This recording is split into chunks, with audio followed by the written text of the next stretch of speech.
At our old school's 50-year reunion inside a luxury country club, my ex-wife stood beside her new husband as he raised his glass and laughed. Some men build success. Others spend their lives fixing wires.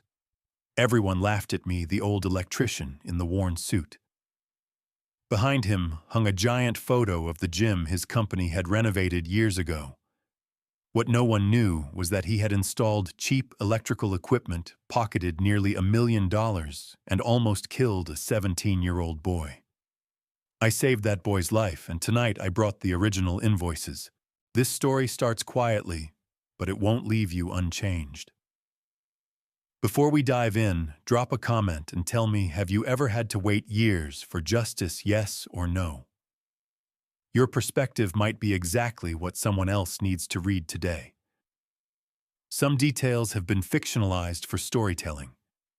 What matters most is the message about patience, justice, and dignity.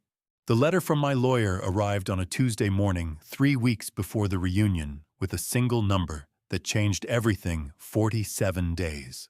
I sat at my kitchen table in Richardson, Texas, and read the paragraph twice. Statute of limitations for contract fraud in Texas, 10 years from discovery of the offense. I discovered Walter Platt's theft in June 2012.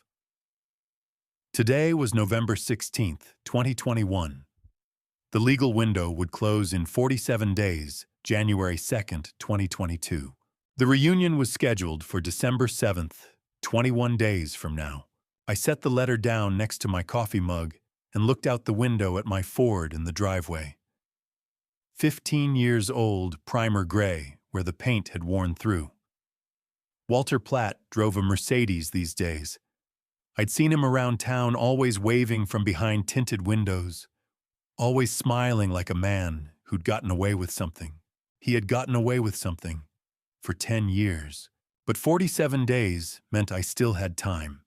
And 21 days meant Walter had already accepted my invitation without knowing what he'd walked into. I drank my coffee slowly. It had gone cold while I read the letter, but I finished it anyway. Waste bothered me more than bad coffee.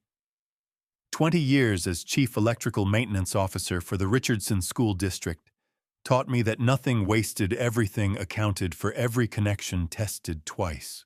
That's how I'd built the case against Walter. 10 years of collecting every scrap of evidence, every invoice he'd forged, every contract he'd falsified. $847,000 in fraudulent electrical contracts. Money that should have gone to safety upgrades for schools. Money that went into Walter's real estate developments instead. Money he stole while I took the fall for an accident that nearly killed a child. I stood up from the table, my knees protesting the way they did every morning now that I was 68. My hands still worked fine, though calloused and steady from 40 years working with high-voltage systems. The hands that had pulled a 17-year-old boy out of an electrified maintenance panel in 2012, while Walter Platt stood 20 feet away, watching, doing nothing. The newspaper was waiting on the front porch. I opened the door and found Floyd Brennan standing 3 houses down, walking his terrier. He was 72, a retired postal worker who'd lived on this street longer than I had, and he had the well-meaning pity of a man who thought he understood my life. Harvey Floyd called out, changing direction toward my driveway. "Morning, Floyd." He stopped at the edge of my lawn, the terrier sniffing at my mailbox post. "Saw the reunion invitation in your mail last month. You really going, planning on it?" Floyd shook his head. "I don't know, Harvey. Walter Platt's being honored as Hawthorne High's biggest sponsor. Got his name on the new library and everything. Might be hard being there when everyone's celebrating him. Maybe I want to see how things have changed." "Some things don't change," Floyd said, and there was that pity again. Money still talks. Always has. I picked up the newspaper from the porch. "I'm just visiting old friends, Floyd. It's been a long time. What does a man do when he has 47 days to correct 10 years of lies?" Floyd studied me for a moment, then shrugged. "Well, you know yourself best. Just seems like opening old wounds is all I'm saying. Appreciate the concern. He nodded, tugged the terrier's leash, and continued his walk. I watched him go, thinking about all the people who'd watched me over the years with that same expression. The man who'd lost everything. The man who'd been blamed for nearly killing a teenager. The man whose my first wife, Emily, died of a heart attack 3 days after Nola served me divorce papers, 3 days after the incident that destroyed everything. They didn't know I'd spent those 10 years doing something other than grieving. I walked down the driveway to my Ford, keys in my pocket, though I wasn't planning to drive anywhere. The morning air was cool enough to see my breath. Down the street, a lawnmower started up, even though it was November, and the grass had stopped growing weeks ago. I opened the trunk. The brown leather briefcase sat exactly where I'd placed it 6 months ago when the last piece of evidence finally came together. I didn't open it. I'd opened it 1,000 times over the past decade, adding documents, checking dates, cross-referencing invoices against bank records. I knew every page by heart. Contracts with forged signatures. Invoices from Walter's shell company billing the school district for work never done. Photographs of the electrical panel that nearly killed Ethan Whitfield, showing the corners Walter had cut to maximize profit. Medical records from the hospital where I'd spent 2 weeks with burns on my hands from pulling Ethan free. And the centerpiece emails between Walter and his wife Nola discussing how to shift blame onto me. 10 years is a long time to carry silence. But silence, I'd learned, is just patience wearing a different name. I closed the trunk gently the way I closed every door deliberately, with certainty, no wasted motion. The reunion was 3 weeks away. 47 days until the statute ran out. I'd spent 10 years building this case in silence, documenting every lie Walter Platt had told, every dollar he'd stolen, every life he'd risked for profit. 3 more weeks was nothing. I walked back inside, leaving the Ford and its cargo waiting in the driveway. The briefcase would stay there until December 7th, until the moment I walked into Hawthorne Country Club and reminded Walter Platt that some debts don't expire just because time passes. Inside, my phone was ringing. Seattle area code. Farah calling right on schedule. My daughter knew this plan better than anyone. It was time to confirm the final details. I answered on the 3rd ring. Dad, Farah.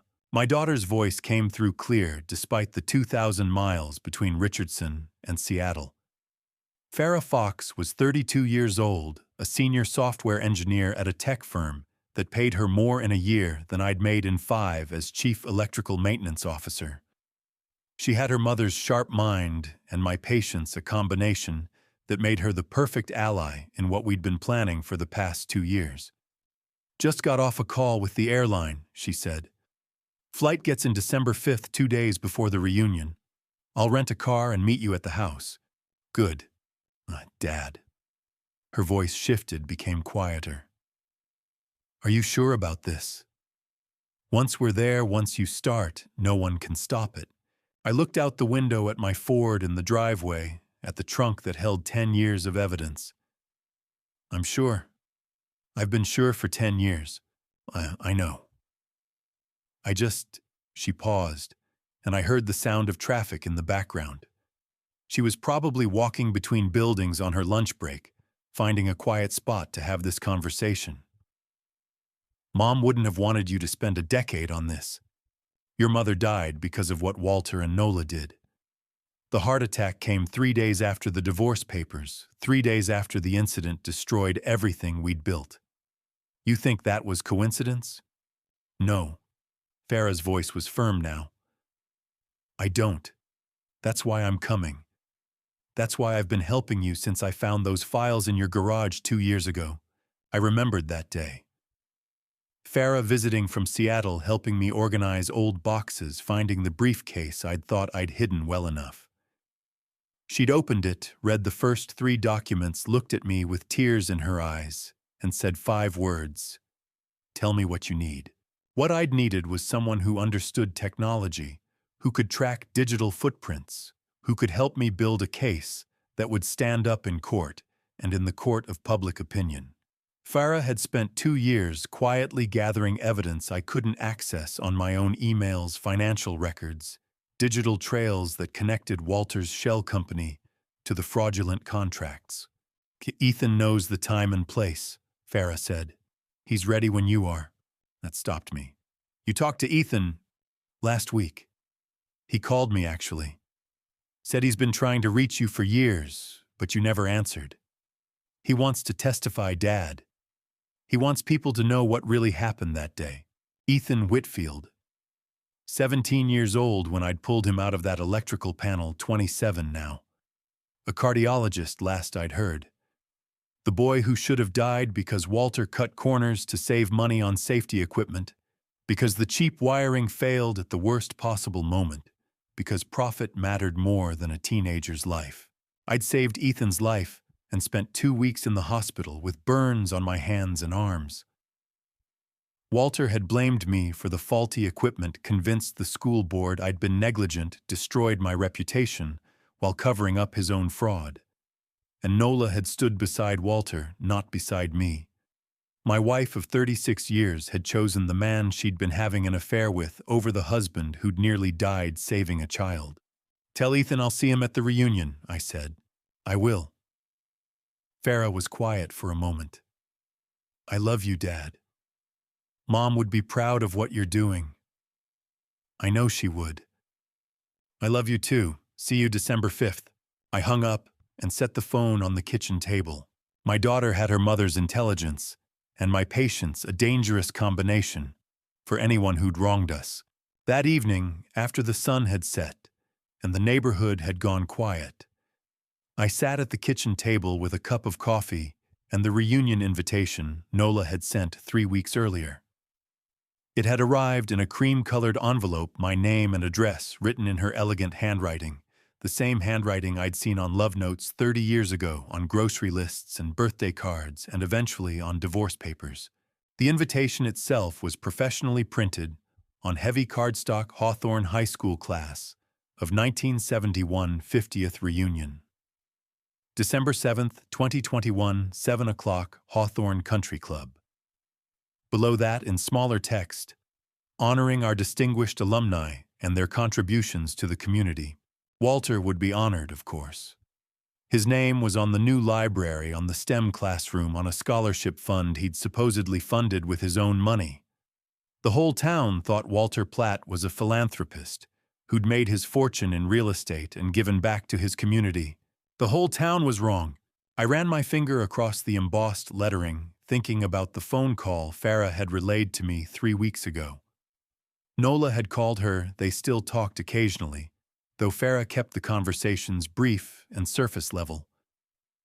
Nola had said she hoped I would attend the reunion, that it would be good for me to see how well everyone was doing, how much the school had grown, how generous the community's supporters had been. Farah had recognized the subtext immediately. Nola wanted me there to watch Walter receive honors, to see the comparison between the successful real estate developer and the disgraced former maintenance officer, to understand that she'd made the right choice when she left me for him. She thought the invitation was her idea, her choice, her power move. She was wrong. How long does it take for a trap to close? 10 years if you're patient. 3 weeks if you're ready. I'd been waiting for this invitation for a decade, waiting for Nola to feel secure enough in her victory to invite me back into their world, to put me on display as proof of how far they'd risen and how far I'd fallen. I'd known she would do it eventually. Pride always overrides caution given enough time. And now I had exactly what I needed. The stage, the audience, the moment when Walter would be most vulnerable because he'd be most confident. I placed the invitation on the table under the yellow kitchen light and read Nola's handwritten note at the bottom one more time. Harvey, I hope you'll join us. It would mean a lot to see you there. She thought this was her invitation. She thought she was controlling who stood where, who mattered, who didn't. She had no idea I'd been waiting 10 years for her to ask me back into Walter Platt's world. Not to watch him win, to watch him fall, but to understand how Walter would fall, You need to understand what I was before he took it all away. 12 years ago, I knew every inch of Hawthorne High School, the way a man knows the rooms of his own home, every circuit, every switch, every place where the building breathed and hummed with electricity. I was 56 years old, Chief Electrical Maintenance Officer for the Richardson Independent School District, 11 years in that position. The school was 180,000 square feet of classrooms, offices, gymnasiums, and laboratories, and I could walk it blindfolded and tell you which panel controlled which wing, which breaker ran hot, which transformer needed replacing. I arrived at 6 every morning, an hour before the first teacher. I'd walk the building with my toolbox and clipboard, checking systems, testing emergency lights, making sure everything worked right.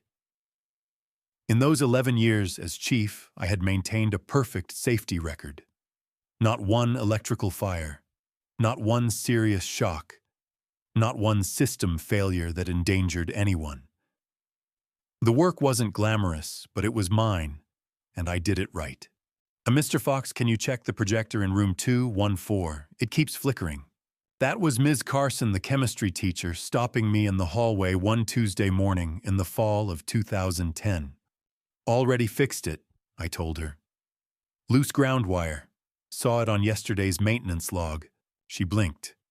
When did you fix it? This morning, 6:15. Thank you. You're always 3 steps ahead. I was. That was the job. Stay ahead of problems, fix things before they became emergencies. It wasn't complicated work, but it mattered. I knew that building better than the principal knew his own office. That wasn't arrogance. It was just true. What I didn't know yet was that knowing electrical systems doesn't prepare you for understanding when your marriage starts to corrode from the inside. I had been a widower for 6 years by then.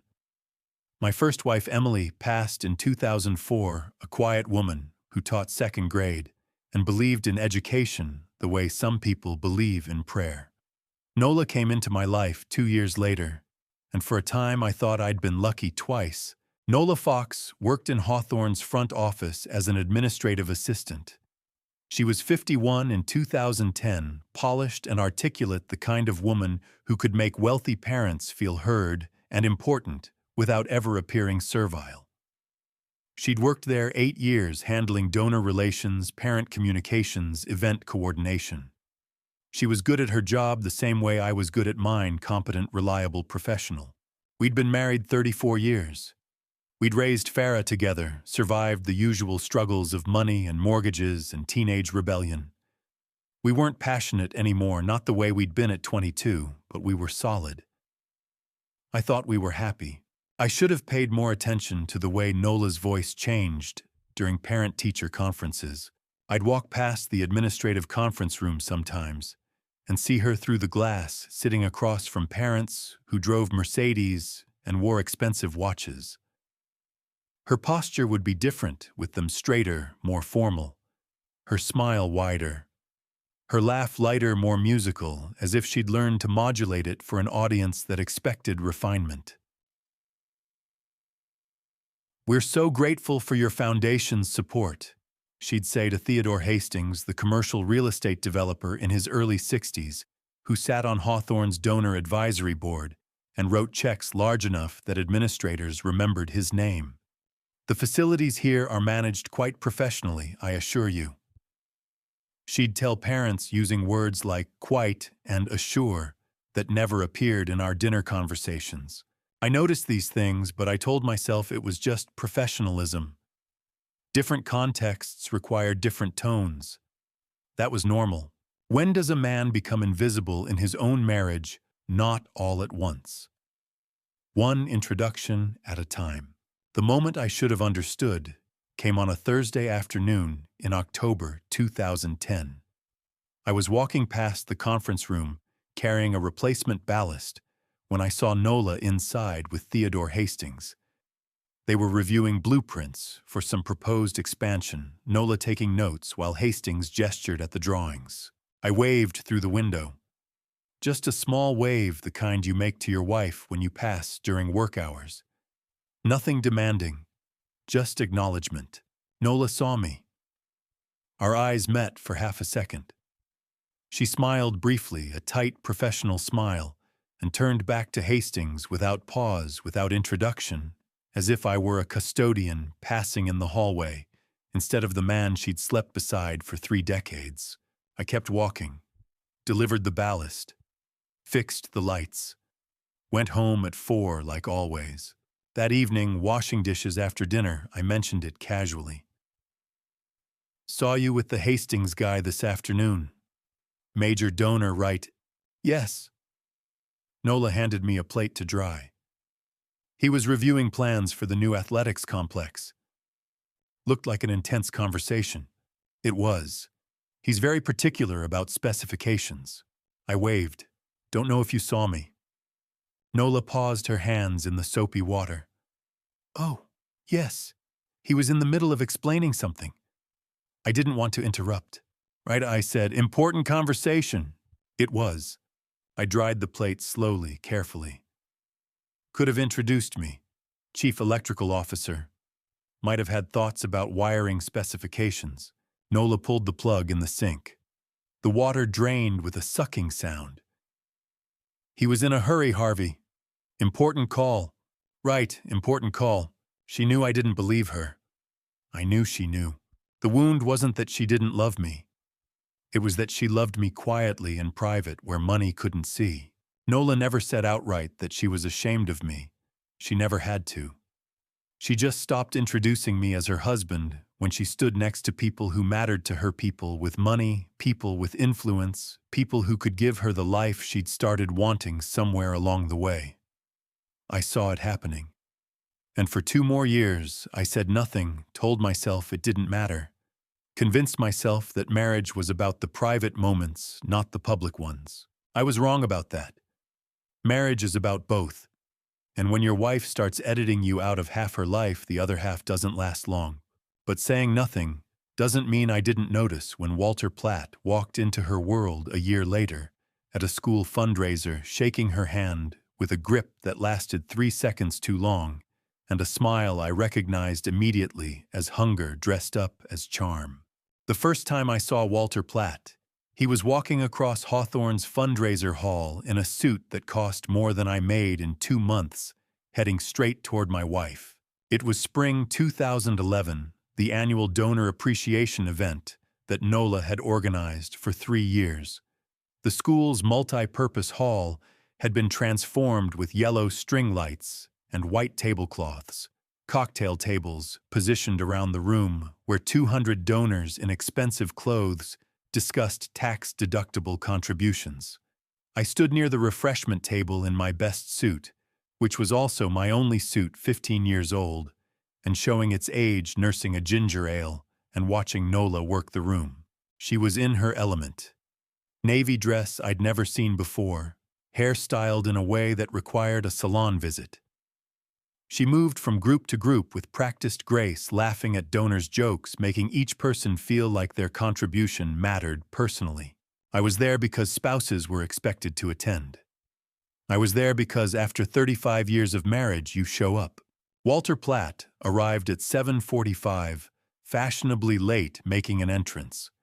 He was 55 years old in 2011, a real estate developer who'd made a fortune building strip malls and office parks across North Texas. He walked into that fundraiser hall like a man who'd bought buildings in every major city in the state and knew exactly what everything and everyone was worth. I stood near the punch bowl and watched money walk through the door. Walter didn't just enter a room. He owned it before he crossed the threshold.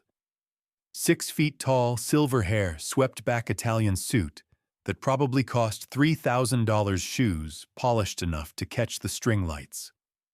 He moved with the confidence of someone who'd never been told no by anyone who mattered. I watched him scan the crowd like a man evaluating real estate, measuring value, calculating potential. Then his eyes found Nola. She was at the donor reception table near the entrance, greeting major contributors. Walter walked directly to her, bypassing 3 other people who tried to intercept him. He had a target. Everything else was obstacle. "You must be the reason this event runs so smoothly." he said, extending his hand. His voice was smooth, practiced. I've heard so much about Hawthorne's exceptional staff. Nola laughed. Not her normal laugh, the one I heard over breakfast. This was different. Lighter. Musical. The laugh she saved for people she wanted to impress. Oh, we have a wonderful team, she said, taking his hand. But thank you, that's very kind. Their hands stayed together. I was 30 feet away, watching. 1 second, 2 seconds, 3 seconds. 4. When they finally released, Nola touched her hair, a gesture I recognized, one she only made when she was interested in someone, when she wanted to appear younger, more attractive, more available than she was. I'd seen that gesture directed at me once, 36 years ago, at a church social when we were both 21. Watching your wife fall for another man is like watching someone walk toward a cliff in slow motion. You see it happening, you know what's coming, and there's a moment when you have to decide whether to shout or stay silent and remember everything. I chose silence and memory. Walter leaned closer to Nola, said something I couldn't hear. She laughed again, that new laugh, and her shoulders shifted, angling toward him, closing the space. Her entire posture changed. The professional administrator disappeared. Someone else emerged. I set down my ginger ale and walked over. Walter Platt, I said, extending my hand. Harvey Fox.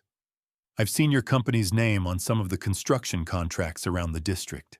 Walter turned toward me with the mild annoyance of someone interrupted. His eyes flicked to my name tag, the cheap adhesive kind they gave non-donor attendees, Harvey Fox, Chief Electrical Maintenance. He extended 2 fingers. Not a handshake.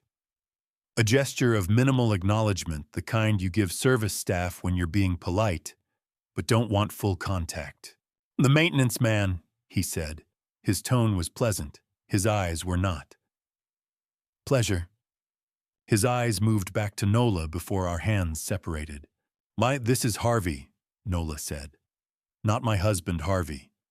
Not Harvey Fox, who maintains every electrical system in this building. Not the man I've been married to for 35 years. Just Harvey. A name without context. A person without significance. Walter is on the advisory board for the new science wing renovation. Nola continued, her voice still in that lighter register. His company has done remarkable work on several educational facilities. I'm sure, I said.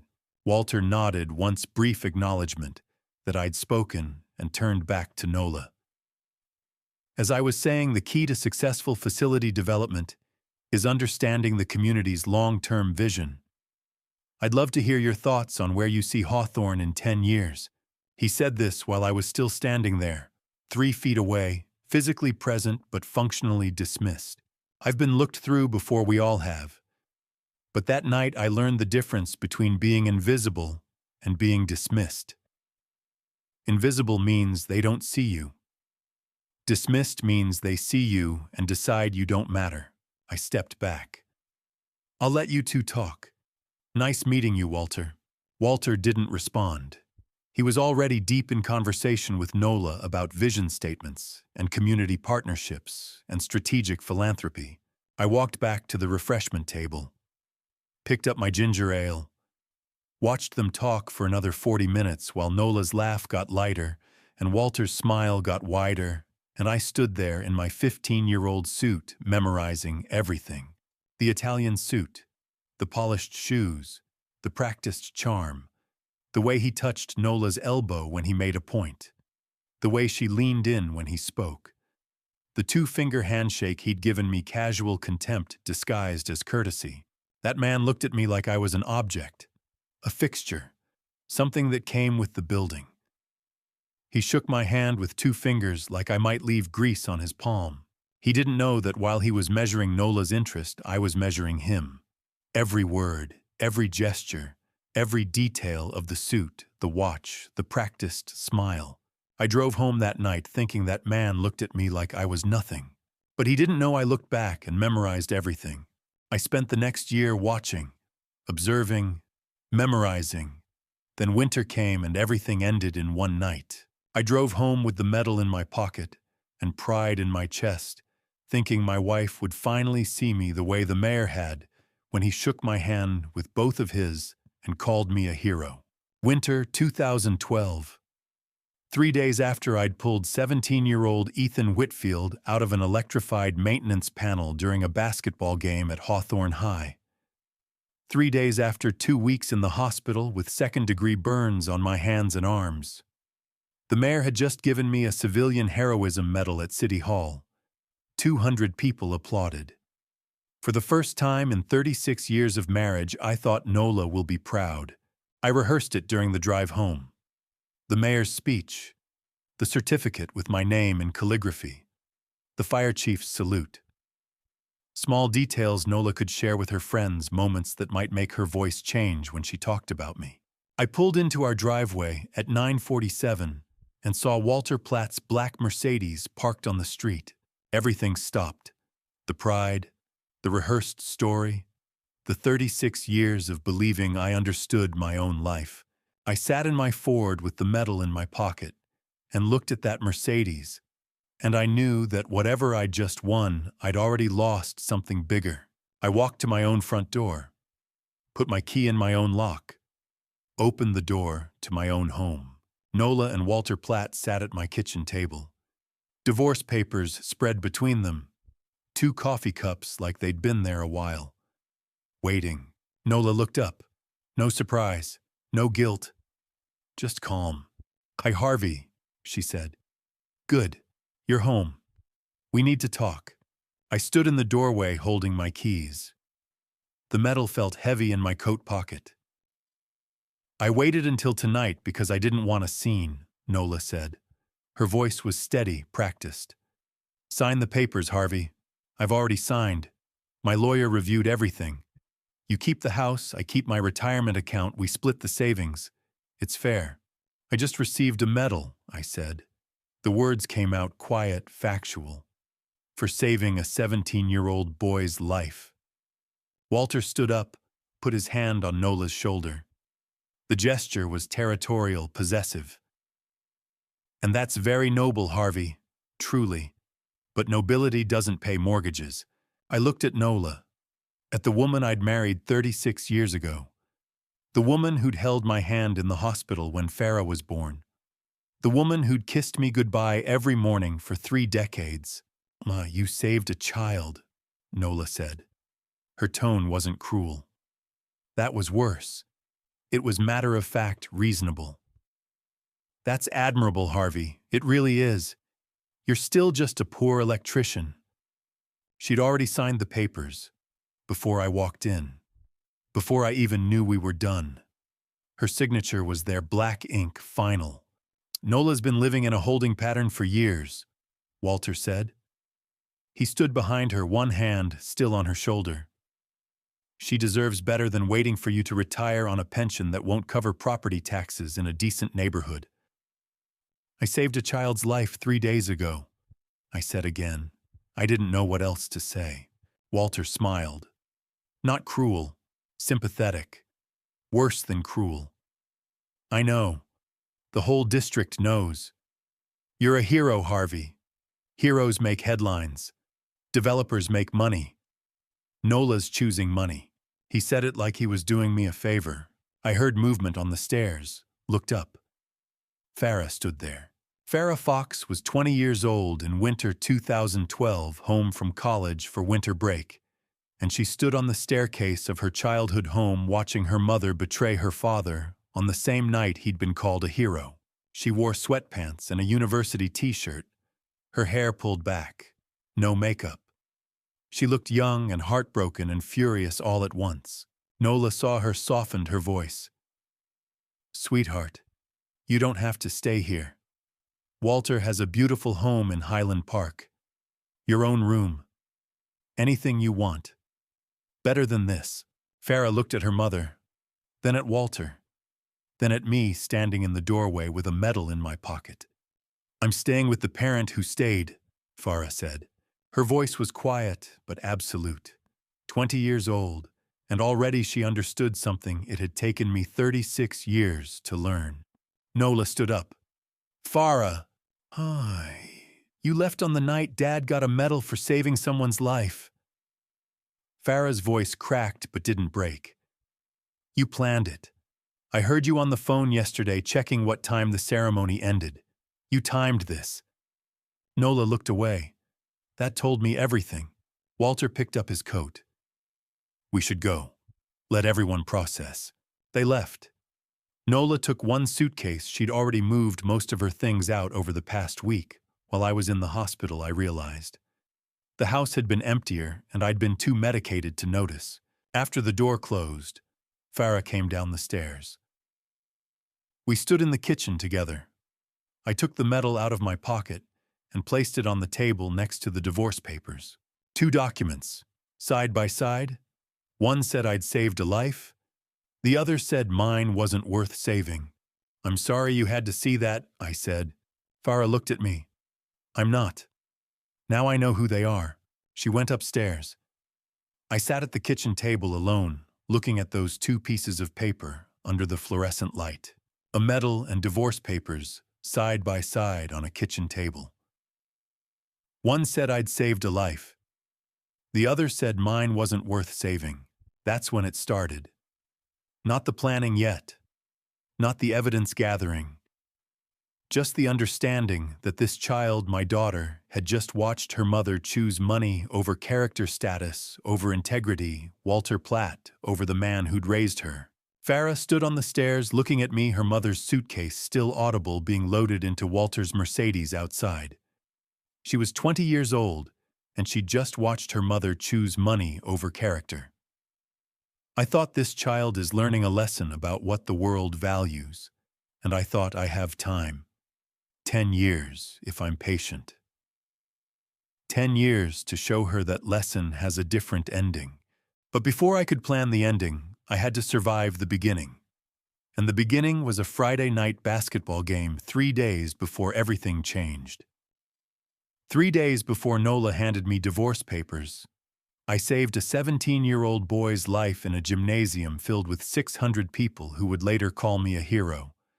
But in that moment, I was just a man who knew where the circuit breaker was. Friday night winter 2012. Hawthorne High School gymnasium packed with 600 spectators for the varsity basketball game.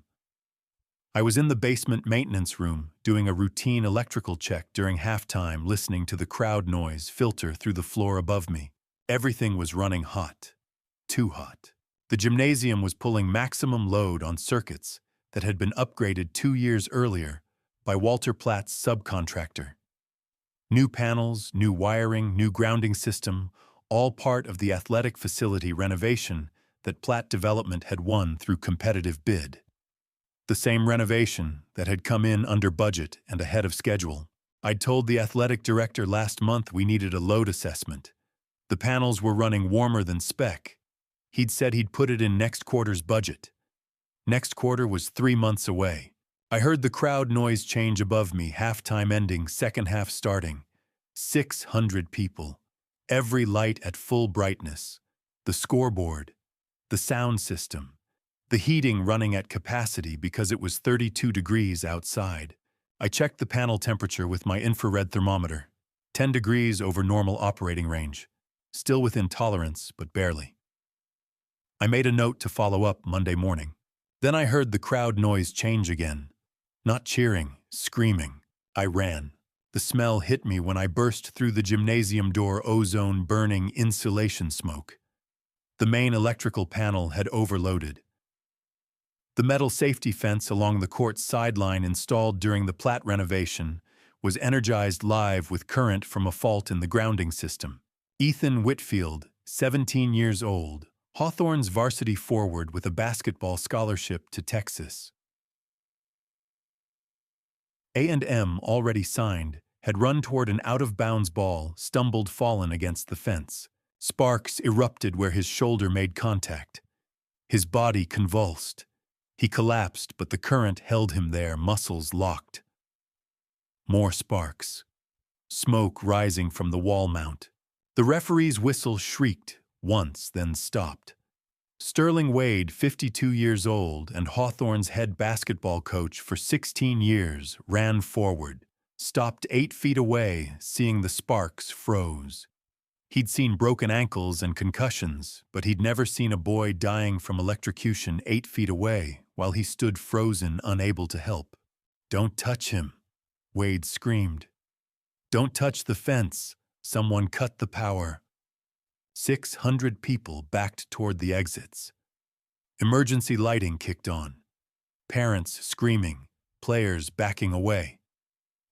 Someone pulled a fire alarm. 30 seconds. That's how long a human heart can survive without proper rhythm before permanent damage begins. I counted 8, 9, 10. I saw it all in 3 seconds. The boy convulsing against the fence. The coach paralyzed. The crowd screaming. The main circuit breaker on the far wall 8 meters away from where Ethan was dying. 8 meters, 30 seconds. The math was simple. The breaker was still energized. The fault was active. Touching it while current was flowing meant I'd get shocked too. But the boy had maybe 20 seconds left before cardiac arrest. I ran, not away, toward. My boots hit the polished gymnasium floor. People were screaming at me to stop, to wait for the fire department, to not touch anything. Sterling Wade yelled something I didn't hear. I reached the breaker panel on the west wall, ripped open the access door. The main disconnect switch was throwing sparks where the fault current was trying to find ground through the panel housing. I grabbed it anyway, with my bare left hand. Electricity coursed through my arm like being punched by lightning. The current found every nerve ending from my fingertips to my shoulder, burning, searing, locking my muscles the same way it had locked Ethan's. My palm blistered instantly against the metal switch. The smell of burning skin, my skin mixed with the ozone and smoke. I pulled the switch down with full force.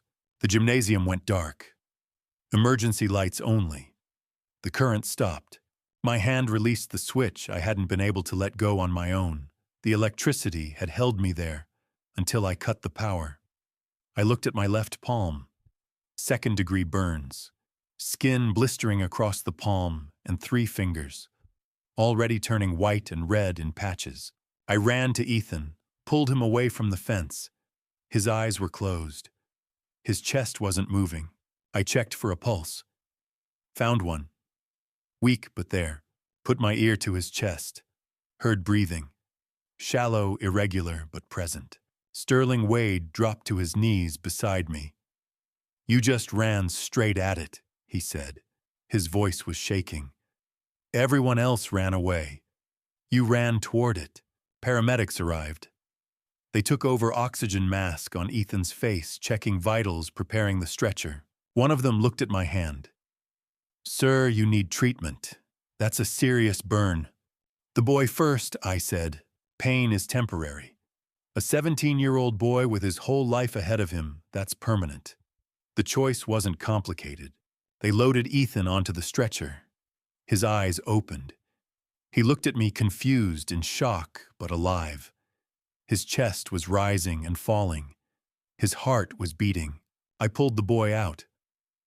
My left hand was burned 2nd degree, the paramedics confirmed later, palm, and 3 fingers, skin blistering. But Ethan Whitfield was breathing. His chest was rising and falling. His eyes were open. And in 3 days, I would stand in City Hall holding a medal in that burned hand, while my wife handed me divorce papers with the other. But what I didn't know yet, what I couldn't have known, standing there in that dark gymnasium with my hand smoking and 600 people staring at me, was that this 17-year-old boy and his grateful parents would become the foundation of a 10-year plan to destroy the man who'd cut corners on the wiring that nearly killed their son. The foundation started in a hospital hallway 3 hours later with 2 parents who didn't know me, and a business card I almost didn't take. The hospital hallway smelled like antiseptic and fear, and my left hand felt like I'd held it over a stove for 30 seconds, which, chemically speaking, was exactly what I'd done. 11:20 at night. Dallas Memorial Hospital. I sat on a plastic chair outside the emergency room with my left hand wrapped in white gauze and burn gel, second-degree burns across the palm and 3 fingers. The paramedics had brought Ethan and me in the same ambulance 3 hours ago. Ethan was stable, being monitored for cardiac irregularities. The doctor said he'd make a full recovery. The nurse had offered me something stronger than ibuprofen twice. I'd refused both times. Wanted to stay clear-headed. Wanted to think. My hand throbbed. Each pulse reminded me of Walter Platt's 2-finger handshake a year ago. The casual contempt. The dismissal. I wondered if Nola even knew I was in the hospital. Probably not. She was at Walter's house in Highland Park. I'd seen her car there this morning. She didn't know I knew. Some things don't change. Tonight I sat alone in a hospital hallway with a burned hand and no family coming. In 3 days, I'd sit alone at my kitchen table with a medal and divorce papers. The emergency room doors opened. A man and woman emerged, both in nice clothes that looked rumpled from 3 hours of waiting. The man was 45 maybe, with graying hair and the posture of success. The woman was younger eyes, red from crying but fierce with relief. Alden Whitfield was a successful commercial real estate investor in Dallas who walked out of his son's hospital room and into the hallway where the man who saved Ethan's life sat alone with a burned hand and no family coming, a detail he would never forget. Irene Whitfield, 43 and a former elementary school teacher who'd raised Ethan to be kind and work hard, recognized immediately that I was the kind of man who ran toward danger when everyone else ran away. Irene saw me first. Her eyes went wide. She ran. She crossed the hallway in 5 steps and threw her arms around me before I could stand up. I was still sitting when she embraced me, crying into my shoulder, her whole body shaking. "You saved my son," she said. Her voice broke. "You saved my son. How do I thank you for that?" I didn't know what to say. My right hand came up awkwardly to pat her back. My left hand stayed in my lap, useless and throbbing. Alden followed. He waited for Irene to step back, then extended both hands toward me. Not one hand, both. He took my right hand in both of his and looked me directly in the eyes. The gratitude there was so genuine it made my throat tighten. "Oh," the doctor said, "another 30 seconds and Ethan would have—" Alden stopped, shook his head. "But you didn't give it 30 seconds. You gave it 8. "I just did what anyone would do," I said. "No." Alden's grip on my hand tightened. Everyone else ran. 600 people in that gymnasium ran away from the danger. You ran toward it, toward my son. Gratitude is a currency most people spend too quickly. But some people, rare ones, save it like interest in a bank account and let it compound over years. "How's Ethan?" I asked. "Stable." Irene wiped her eyes. "They're keeping him overnight for observation, but the cardiologist said his heart rhythm is normalizing. No permanent damage. He's going to be fine. Because of you." Alden looked at my bandaged hand. "And you're injured because you saved him." "It's not bad," I lied. "It's second-degree burns," Irene said. "Across your palm. That's going to take weeks to heal." "Worth it," I said. Alden pulled out his wallet, drew out a business card. "I don't know how to repay you, but I'm going to try. For the rest of my life, I'm going to try. You don't need to—" "Yes, I do." He pressed the card into my right hand. "Alden Whitfield, commercial real estate. That's my office, my cell, my email. You need anything, anything at all, you call me. You hear me?" I looked at the card. Expensive stock. Embossed lettering. "Just let the boy grow up well," I said. "Have a good life. That's all I need." Irene pulled a pen from her purse, took the card back, wrote 2 more numbers on the back. "That's our home phone. That's my cell. You call us, please." She looked at my left hand, then at my right hand, at the wedding ring I still wore. "Is your wife coming?" she asked gently. I paused too long. "She's somewhere else tonight." Alden and Irene exchanged a glance. Something passed between them. Understanding. Concern. Alden gripped my shoulder. "You're not alone in this," he said. "Whatever you need, however long it takes. You saved our son's life. We don't forget that." I nodded. Didn't trust myself to speak. I'd been married 26 years to a woman who wouldn't visit me in a hospital. I'd known this man for 20 minutes, and he was offering me everything he had. They left after another few minutes of conversation. Ethan wanted to see me, they said. Tomorrow, when he was stronger. They made me promise to come back. I promised. I put Alden Whitfield's business card in my wallet next to my electrician's license and my insurance card. Just another piece of paper, just another contact. I didn't know that 10 years later, this man would be standing in a country club ballroom, watching me destroy Walter Platt. I didn't know this man would be the only person I'd completely trust for the next decade. I didn't know that his gratitude would compound like interest in a bank account until it became the foundation of everything. All I knew was he shook my hand with both of his, and that mattered. Trust would come later. First came evidence. 6 months after saving Ethan Whitfield's life, I found the proof that Walter Platt had almost killed him, and it was sitting in a filing cabinet 3 feet from my desk, exactly where it had been for 2 years. Summer 2012.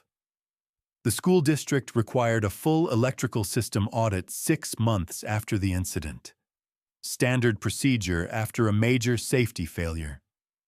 I'd been conducting the inspection for 3 days, working alone in the basement maintenance room, methodically examining every panel, every breaker, every junction box in the building. I was 58 years old, divorced, living alone in a house that felt too big without Nola and too quiet without arguments. The maintenance room had become my refuge. Fluorescent lights, concrete walls, the smell of machine oil and electrical insulation. A place where things made sense because they followed physical laws that didn't change based on how much money you had. I was examining the equipment Walter Platt's company had installed during the 2010 athletic facility renovation when I saw it. The rating plate on the main electrical panel. Residential grade. Maximum continuous load 200 amps. I stared at it for 10 seconds. Checked the adjacent panel. Same rating. Residential. 200 amps. The gymnasium during the basketball game had been pulling at least 400 amps. 600 people. Full lighting, heating system, scoreboard, sound system, every circuit at maximum draw. 200 amp residential panels trying to handle 400 amp industrial load. It was like putting bicycle tires on a semi-truck and wondering why they exploded. The equipment didn't match. Not even close. I pulled the file box from the storage shelf. The 2010 renovation. The one Walter Platt's company had overseen. The one Nola had been so impressed by at the fundraiser. The one the school board had praised for coming in under budget and ahead of schedule. I spread the files across my desk under the maintenance room's fluorescent lights. Original bid specifications dated March 2010. Standard A industrial grade electrical panel system, 600 amp service UL listed commercial components installed per National Electrical Code Article 220. Price $1,247,000. Signed contract with Lone Star Electrical Services, LLC. Approved by school board.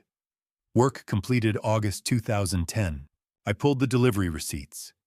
Different model numbers. I grabbed the manufacturer catalog from my shelf. The same catalog I'd been using for 20 years. Cross-referenced the model numbers from the delivery receipts against the specifications. Standard C residential grade panels. 200 amp maximum service. Not UL listed for commercial applications. Retail value according to the catalog, $400,000. Price paid by the school district, $1,247,000. Difference, $847,000. $847,000. That's what Walter Platt stole. That's what a 17-year-old boy's life was worth to him. Less than $1 million. I sat back in my chair, looked at the invoices, looked at the equipment specifications, looked at the delivery receipts with the wrong model numbers that someone had hoped no one would ever cross-reference. The invoices said one thing, the equipment said another. And a 17-year-old boy had nearly died because of the difference. I pulled out my phone, opened the web browser. Texas Secretary of State Business Registry. Typed Lone Star Electrical Services, LLC. Registered Agent Platt Development Group. Walter's Company. Walter's Shell Company. Walter's Fraud. He'd bid industrial-grade equipment at industrial-grade prices, installed residential-grade garbage, and pocketed the difference. Nearly $1 million. And when the cheap equipment failed under load and nearly electrocuted a teenager, he'd stood in my kitchen 3 days later with his hand on my soon-to-be ex-wife's shoulder and told me that nobility doesn't pay mortgages. I picked up my phone, started to dial the school district's main number. Stopped, put the phone down. Thought, Walter Platt had money. He had lawyers. He had connections on the school board. Half of them had attended his fundraisers, accepted his donations, praised his generosity in public meetings. He had Nola, who would testify that he was a good man, a generous man, a man who cared about education and children. What did I have? Invoices and delivery receipts. Equipment with the wrong rating plates. A filing cabinet full of paperwork that his lawyers would argue could be interpreted differently, could be explained away, could be the result of honest mistakes made by subcontractors. If I called the police right now, filed a report, started an investigation, Walter would know about it within hours, and he'd bury it before the weekend. Documents would disappear. Witnesses would forget. Shell companies would dissolve. Lawyers would file motions and countersuits and claim that a disgruntled ex-husband was making false accusations against the man who'd married his wife. I'd been divorced from Nola for 4 months. The court had finalized it in March. Everyone knew I had motive to make trouble for Walter. He has money. He has lawyers. He has Nola telling everyone what a great man he is. What do I have? Invoices and burn scars. I looked at the files spread across my desk. Nearly $1 million in fraud. Equipment that nearly killed a child. Evidence that could send Walter Platt to prison for years. And if I reported it now, he'd escape. Probably. Money usually wins against paperwork. How long should you wait to spring a trap? Until your enemy has forgotten it exists. Until he's celebrated. Until he believes he's won. I stood up. Walked to the photocopier in the corner of the maintenance room. Made copies of everything. Every invoice. Every delivery receipt. Every specification sheet. Every piece of evidence. Took the originals home that night. Locked them in my personal safe in the bedroom closet. 3-inch steel door. Combination lock that only I knew. The copies went back into the filing cabinet at school. If Walter ever came looking, he'd find paperwork. Nothing missing. Nothing to make him suspicious. I sat in my maintenance room at 8 o'clock that night alone, looking at the filing cabinet that held proof of Walter Platt's crime. If I make noise now, he'll destroy the evidence. I need him proud. I need him celebrated. I need him standing in front of everyone who matters, accepting credit he doesn't deserve. Then I overthrow him. I locked the maintenance room door and went home. Patience, I'd learned, is just anger that knows how to wait. Pride takes time to build. So does the money to destroy it. What do you do when you're 58 years old, divorced, living in a 1-bedroom apartment, and the only thing you know better than electrical systems is exactly how criminals cheat them? You become a consultant. Late 2012, I retired early from Hawthorne High School. Mutual agreement. The divorce had made things awkward with Nola still working in the front office, and the school board preferred clean breaks to uncomfortable hallway encounters. They gave me a modest pension enough to cover rent and groceries in a Richardson apartment, not enough for anything else. I registered Fox Electrical Consulting, LLC, with the Texas Secretary of State. Filing fee $300. Office my kitchen table. Equipment, my laptop, my 40 years of experience, and a filing cabinet full of copied documents showing exactly how Walter Platt had defrauded the school district. I had one advantage over every other electrical consultant in Texas. I knew every trick. Alden Whitfield made the introduction. He'd kept in touch since the hospital called every month to check on my hand, invited me to Ethan's basketball games, refused to let me disappear into the background. In January 2013, he called with a business proposition. G. Harvey, I have a colleague at Texas Energy Partners. They're building a new substation. The contractor's invoices look off. Would you be willing to review them? I drove to their facility in Houston the next week. Walked into that substation and saw Walter Platt's playbook. Different contractor, different company name, same shell company structure, same invoice tricks, same substitution scheme, premium equipment, build cheap equipment, delivered difference pocketed.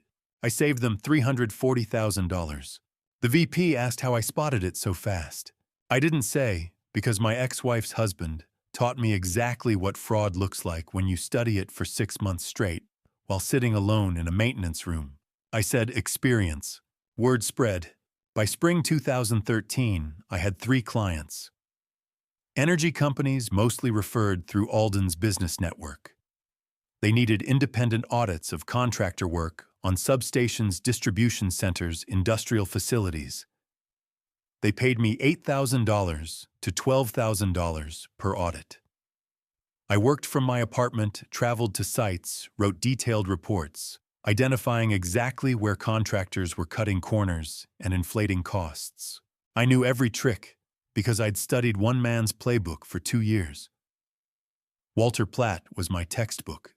Revenge is a dish best served cold, they say. But they don't tell you that while it's cooling, you can use the heat to cook something else entirely. 2013 became 2014. 2014 became 2015. My consulting practice grew. Energy companies, manufacturing plants, data centers across Texas.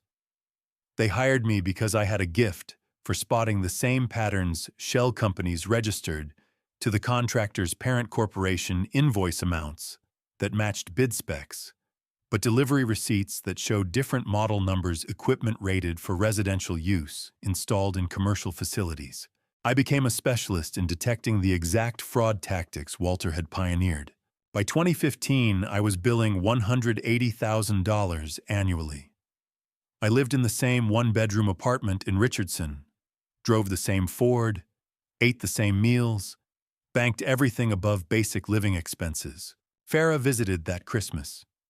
She'd graduated from her master's program, landed a senior engineering position in Seattle.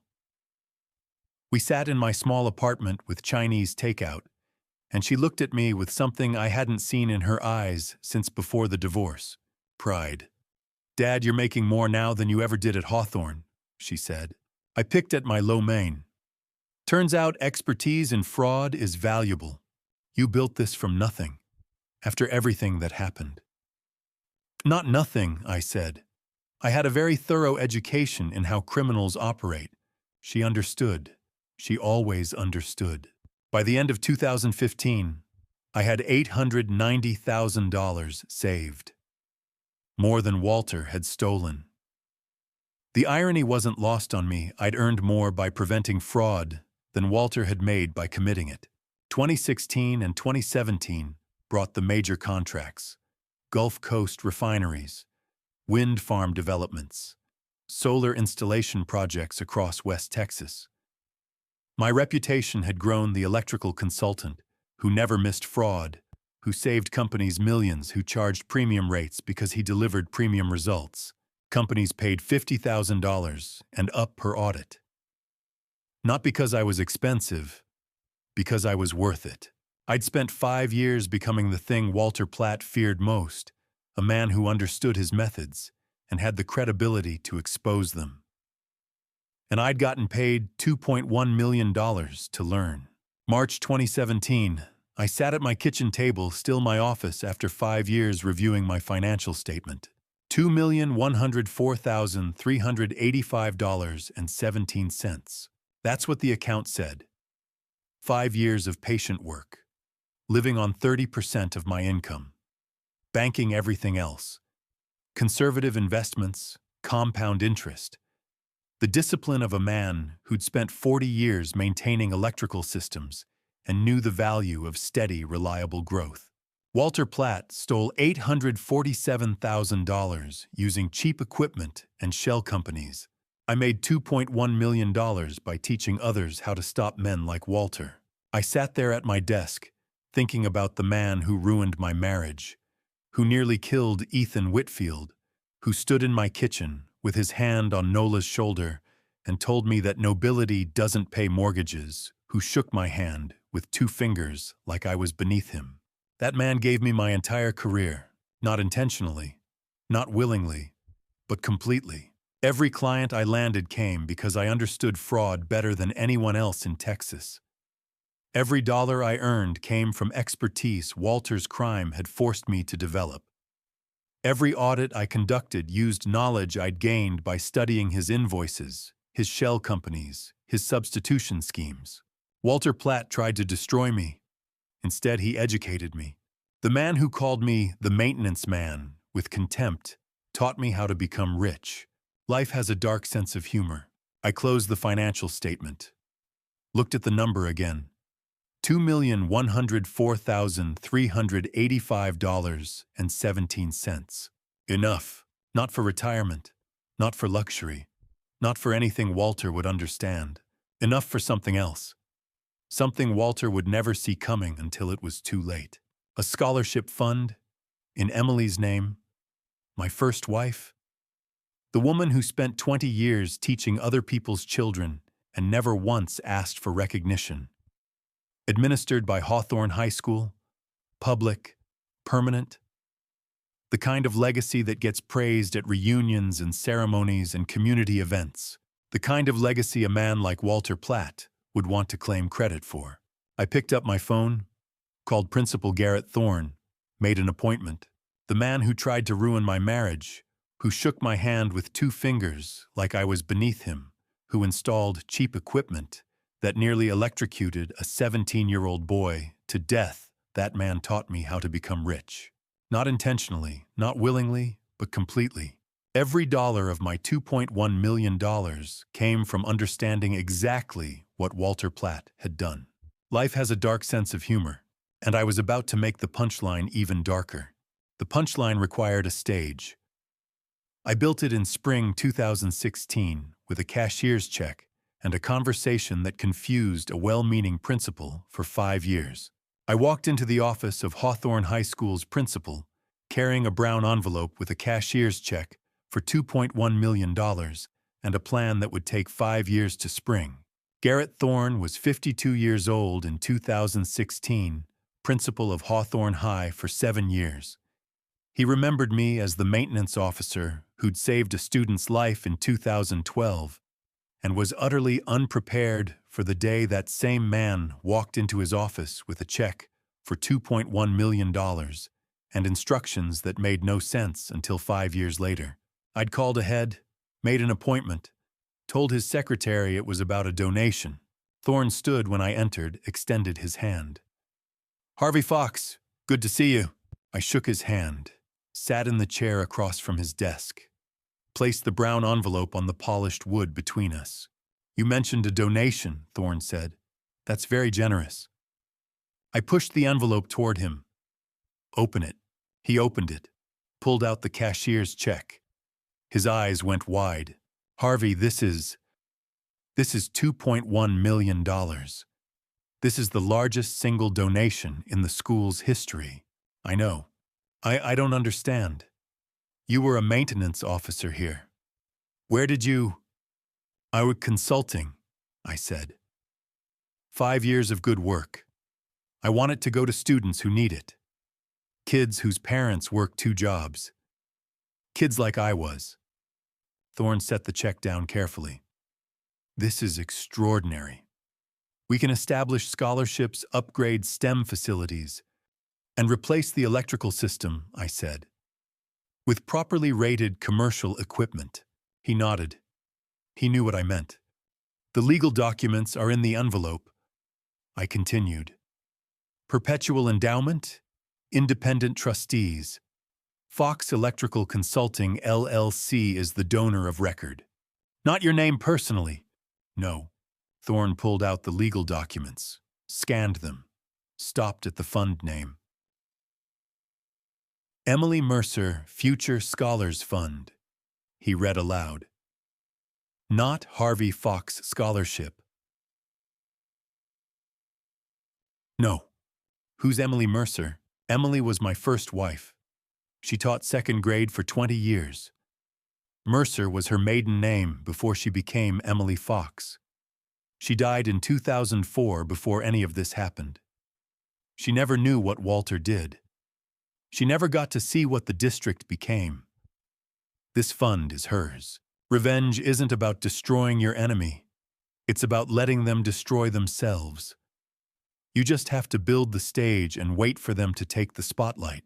Thorne set the documents down. Donors usually want recognition for this kind of generosity. A plaque, a ceremony, your name on the building. I don't want any of that. Why not? Because I'm not interested in recognition. I'm interested in the money reaching the right students at the right time. Thorne leaned back. This doesn't make sense. You save over $2 million, give it all away, and you don't want anyone to know it was you. That's correct. Garrett. I leaned forward. I need you to understand something very important. The anonymity isn't modesty. It's strategy. He frowned. Strategy for what? For what comes next. I paused. If someone else takes credit for this fund, and someone will you say nothing, you correct nothing, until I give you explicit permission. The confusion on Thorne's face deepened. Why would you let someone steal credit for your generosity? Because timing matters more than credit. I don't understand. You don't need to understand now, I said. You just need to agree. Can you do that? Thorne looked at the check, at the legal documents, at me. When would you give me permission to reveal the truth? You'll know, I said, when the time is right, when the right people are watching, when it matters most. That's when you speak. And until then, the Emily Mercer Future Scholars Fund is anonymous. If someone claims they donated it, you smile and thank them. You don't confirm. You don't deny. You stay silent. A trap only works if the bait is irresistible. And there's nothing more irresistible to a man like Walter Platt than credit for generosity he didn't earn. Thorne was quiet for a long moment. Harvey, are you setting someone up? I'm setting up the truth, I said. Sometimes the truth needs the right moment to land, the right audience, the right context. Who do you think will take credit? I didn't answer that question. Thorne sighed, looked at the check again. This money will change lives, Harvey.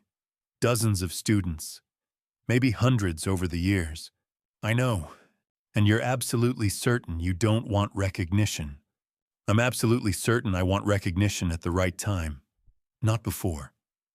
He extended his hand across the desk. I don't fully understand what you're doing, but I trust you, and I'll honor your wishes. I shook his hand. Thank you. How will I know when it's time? I'll tell you, I said. Directly, clearly. You won't have any doubt. I stood up, straightened my jacket. Thorne stood as well, still holding the check.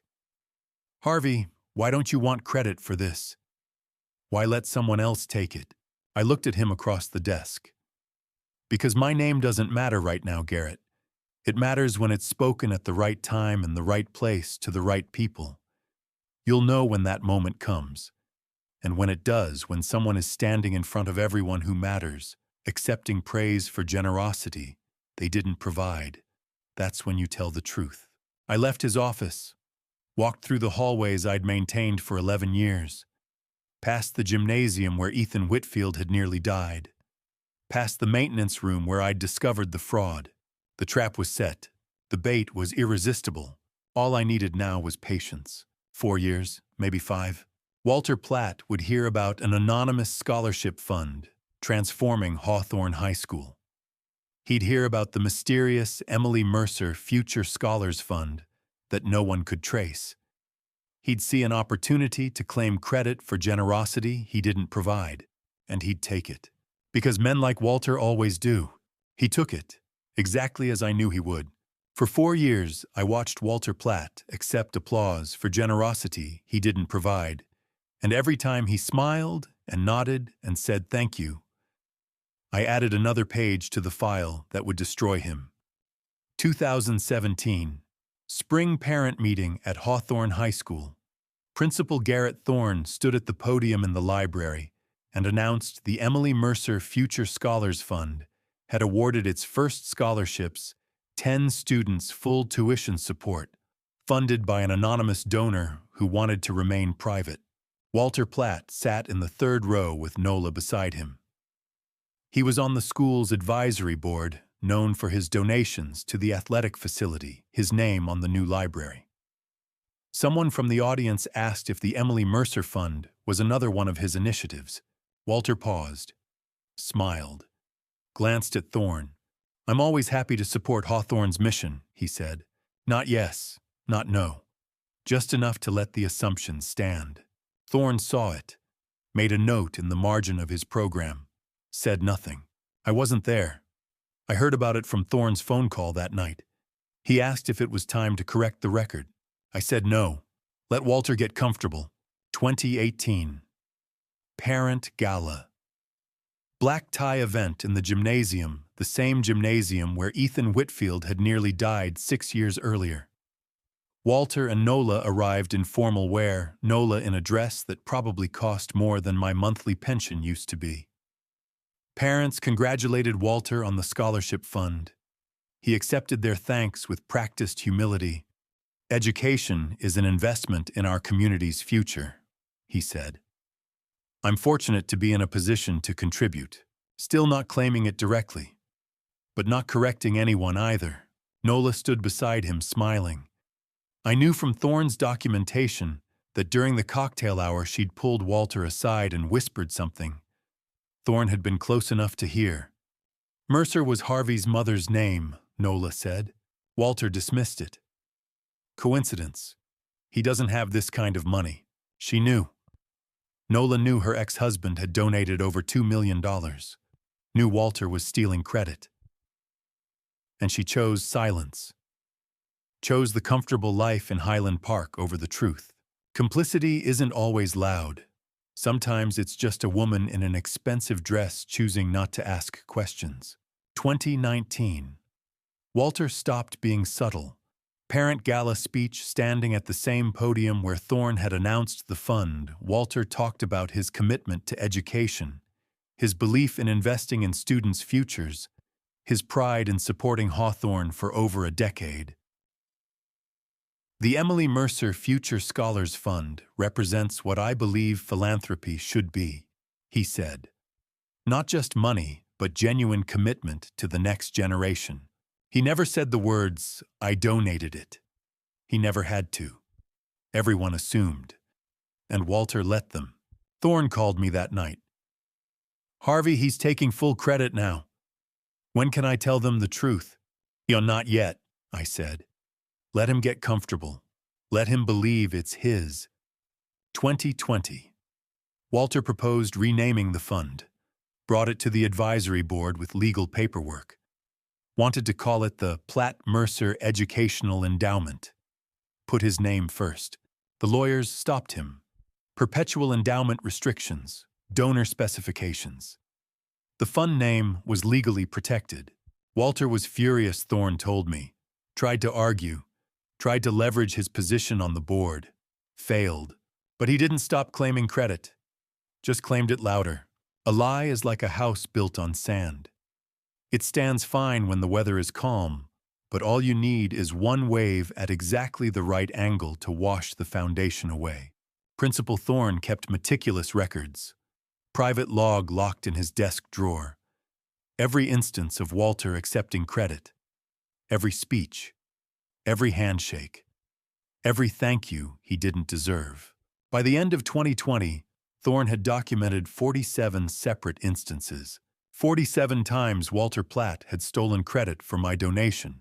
47 pieces of evidence that he was a fraud in more ways than one. I had the electrical contracts from 2010, the delivery receipts, the equipment specifications, the shell company registration, the evidence that Walter had nearly killed Ethan Whitfield by installing substandard equipment. But there was one piece I'd never been able to access, one document that had always been just out of reach. The original 2012 electrical contract invoice from the Hawthorne School Board files. The board-level paperwork that showed Walter's signature on the fraudulent bid. I'd seen copies, references, secondary documentation, but never the original. It arrived in September 2021, 3 months before the reunion. Unmarked envelope, no return address, no postage stamp hand-delivered to my consulting office. Inside the invoice. Original. Walter's shell company signature clear as day. The equipment substitution documented in the contractor's handwriting with Walter's approval initials in the margin. And a handwritten note on plain paper. Mr. Fox, I should have given this to you 9 years ago. Better late than never. V.A.T. Vernon Townsend.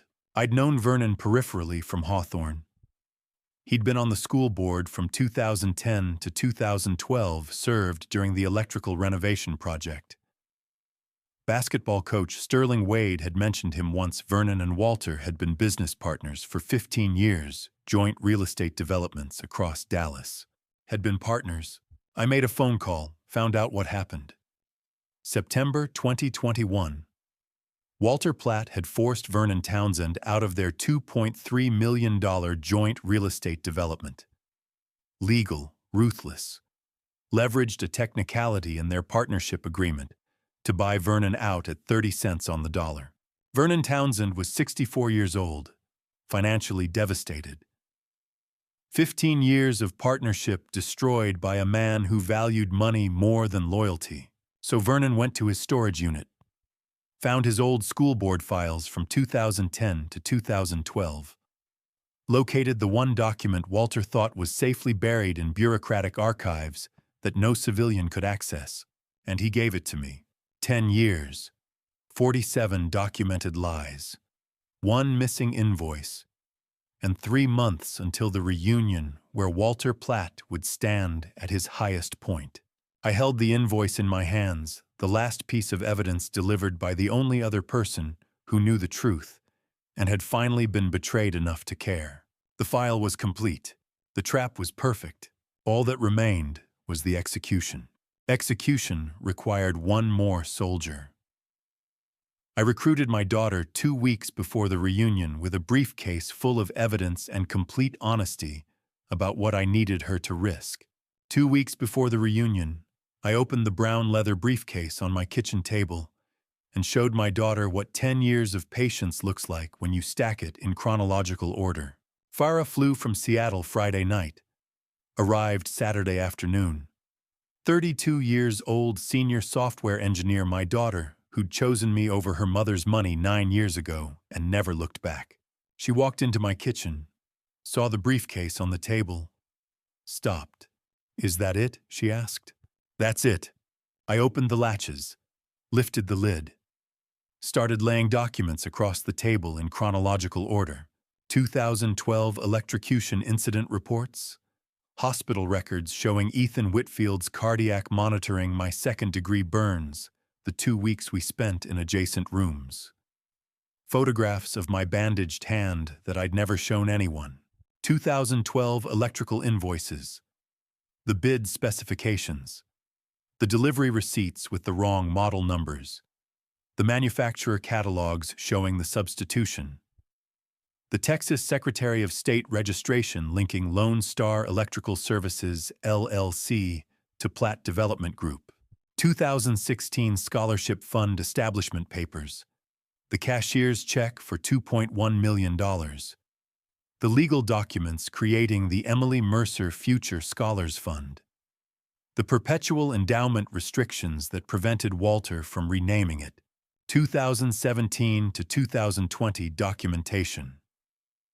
Principal Thorne's private log with 47 instances of Walter claiming or accepting credit, newspaper clippings, parent meeting minutes, photos of Walter at the podium accepting thanks.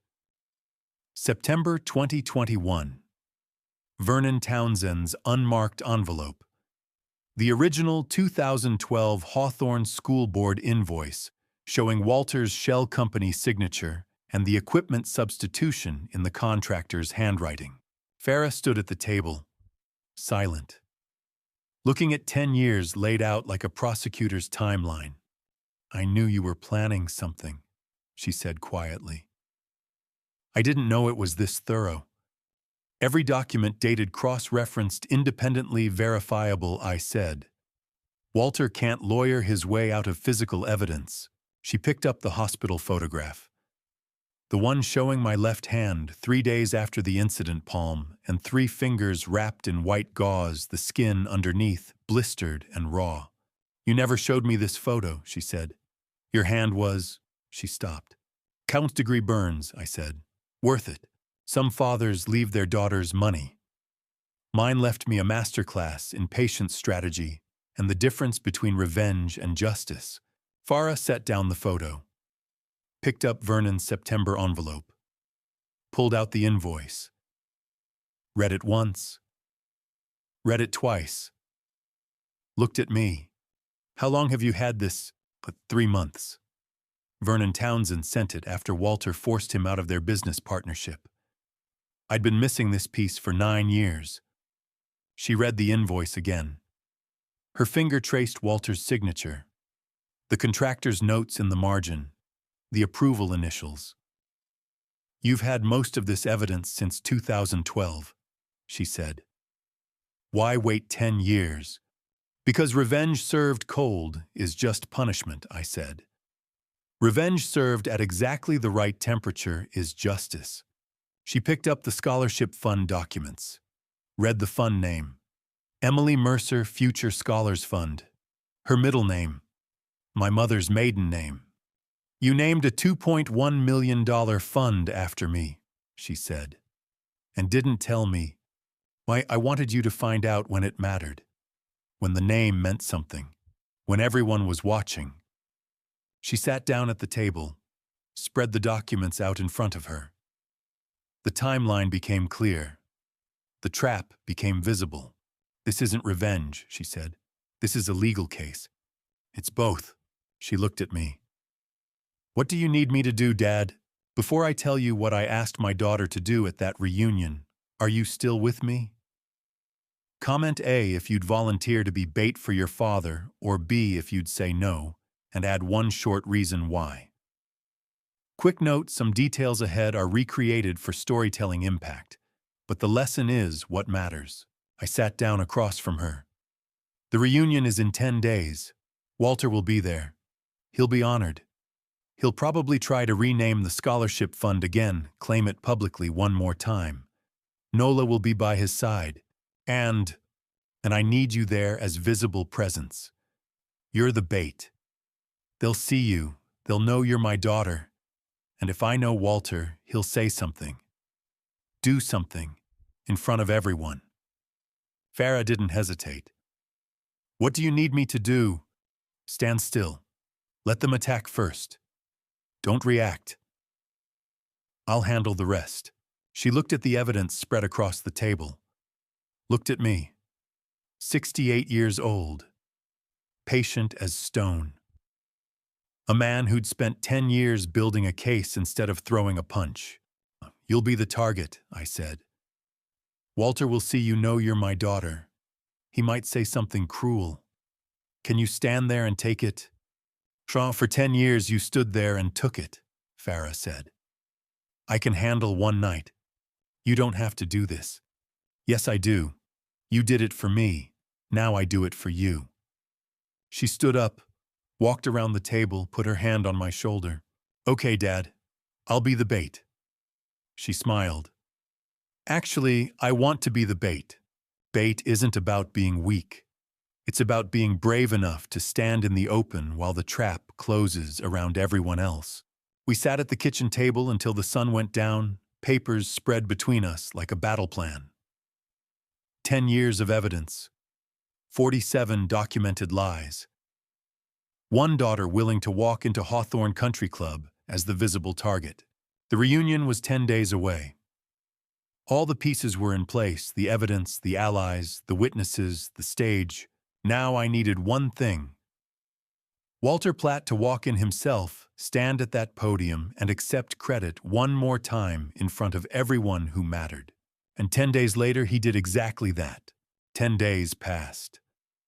And on the morning of the reunion, I made my final strategic decision. I chose to look exactly like the man Walter Platt thought I was. I stood in front of my bathroom mirror, holding 2 suits, a $600 wool blend I'd bought for consulting meetings, and a 15-year-old polyester one that looked exactly like what Walter expected a poor electrician to own, and I chose the polyester.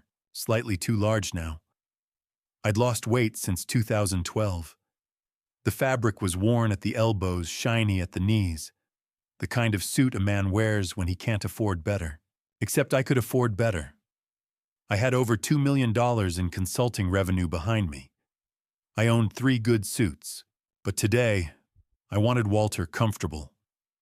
I wanted him to see exactly what he expected a defeated man who couldn't afford the life his ex-wife now lived. Farah texted at 4 o'clock. Ready when you are. I picked her up from the Richardson Hotel at 5. She wore a simple black dress, elegant but not expensive looking. We'd discussed this. Nothing that would make Walter think I'd given her money. Nothing that would complicate the narrative he'd already written in his head. We drove to Hawthorne Country Club in my Ford. The same Ford I'd driven for 15 years. Primer gray patches where the paint had worn through. I pulled into the parking lot at 6. Opened the trunk. Looked at the brown leather briefcase one last time. 10 years of evidence. USB drive with Principal Thorne's documentation. Vernon's invoice. Hospital records. Electrical contracts. Scholarship fund papers. Everything. 10 years in this trunk, I said quietly. 10 years in my safe. Tonight, it all comes out. Farah stood beside me. Are you nervous? No. I'm ready. Are you? I'm ready. I closed the trunk. Left the briefcase there. I'd retrieve it when the time was right. We walked toward the entrance. Hawthorne Country Club looked exactly like money. Always looks clean, bright, expensive without trying.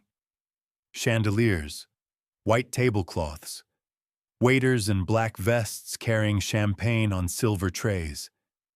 200 people in their early 70s wearing clothes that cost more than my monthly pension used to be. Class of 1971's 50th reunion. I scanned the room as we entered. Celeste Grant, 45 years old, an investigative reporter for the Dallas Tribune, was setting up camera equipment at a side table. She'd been invited to cover what she thought was a feel-good story about the Emily Mercer Scholarship Fund's anniversary.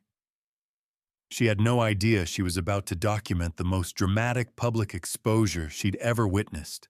Alden and Irene Whitfield stood across the room near the bar. Alden saw me, nodded once. Irene squeezed his arm. They knew. They'd been briefed. Principal Garrett Thorne stood near the small stage at the front of the ballroom, laptop open on the podium table. Ready. Walter Platt stood near the bar with Nola beside him, surrounded by 5 or 6 wealthy classmates. He wore a suit that probably cost $3,000. Nola wore a dress that matched. They were laughing, holding court. The king and queen of the reunion. Walter saw me. His expression didn't change. Just a small smile. Satisfaction.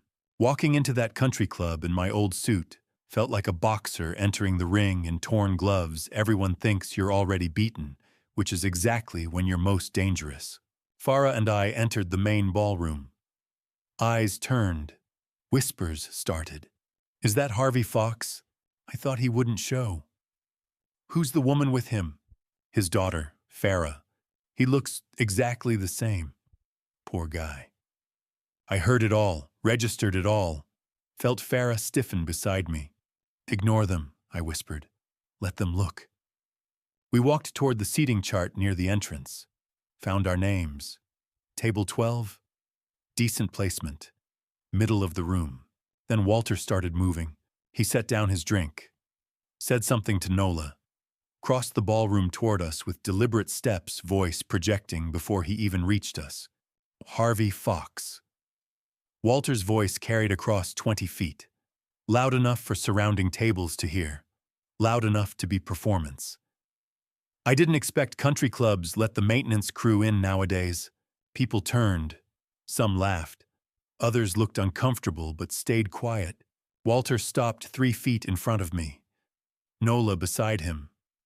Both of them looking down at me, not physically. I was 2 inches taller, but the expression on their faces made height irrelevant. Ciao. Harvey never suited places like this, Nola said. Her voice was quieter than Walter's, but sharp enough to cut. Some people know their limits. More laughter. Nervous now. People weren't sure if this was friendly ribbing or something uglier. I felt Farah's body go rigid beside me. Felt her breathing quicken. Felt her about to turn around and say something that would blow the entire plan. I squeezed her shoulder. Gentle pressure, firm message. Looked directly at Walter. Smiled calmly. Walter, I said, you look good. Success suits you. Turned away. Started walking toward our table. Farah didn't move immediately. I felt her hesitate. Felt the rage vibrating through her. Farah, I said quietly. Come on. She followed, but her fists were clenched. Her jaw was tight. Her breathing was heavy. We walked 10 steps, got halfway to table 12. I leaned close, whispered, not yet, not the time. Dad! Her voice was strained. I know what he did. Let him. Let everyone see what he is. 20 people heard Walter's insult. 20 people laughed or looked away. In 90 minutes, those same 20 people would be on their feet applauding me. We reached table 12, sat down. Farah's hands were shaking. How can you she started. Because this isn't about being right first, I said. It's about being right last. I felt Farah's breathing quicken beside me. Felt her body go rigid with rage. Felt her about to turn around and unleash 10 years of fury at the man who'd humiliated her father in front of 200 people. I squeezed her shoulder, gentle pressure, firm message. Leaned close and whispered 3 words. Not yet, sweetheart. Her fists were clenched. Her jaw was tight. But she nodded. And we sat at our table near the center of the room, exactly where Walter could see us, exactly where I needed to be. Because in 30 minutes, something would happen that would move us even lower. And I would thank him for it. 30 minutes later, Farah returned from the bar, holding 2 glasses of champagne. She stopped 3 feet from our table, staring at the name cards. We've been moved, she said. Our original seats, respectable placement near the center, were occupied by a couple I didn't recognize. Our name cards now sat at table 17, tucked in the corner beside the kitchen doors. The worst table in the ballroom. Every waiter carrying trays would pass within inches. Every crash of dishes would echo directly overhead. Walter stood near the bar watching, waiting for my reaction. I met his eyes across the room and nodded. A small gesture. Thank you. His forehead creased. He'd expected anger, embarrassment, protest. Instead, I'd given him gratitude. I picked up both name cards and walked to table 17. Farah followed her heels sharp against the marble. "Dad, this is ridiculous. We should say something." "And this is perfect," I said. She set down the champagne glasses harder than necessary. "Perfect. We're sitting next to the kitchen. We're sitting exactly where I need to be. The entry twist I'd wanted this table all along. Not the center where eyes could track every expression. Not the front where escape would mean crossing the entire ballroom. Here beside the kitchen doors, I had the exit 10 feet away. When the moment came, when everything collapsed around Walter, I could leave without spectacle. Revenge isn't about being seen winning. It's about watching them lose. I surveyed the room from my new vantage point. Every piece had fallen into position during the past 30 minutes. Alden Whitfield stood near the memorial scholarship display. His posture relaxed, but his eyes sharp.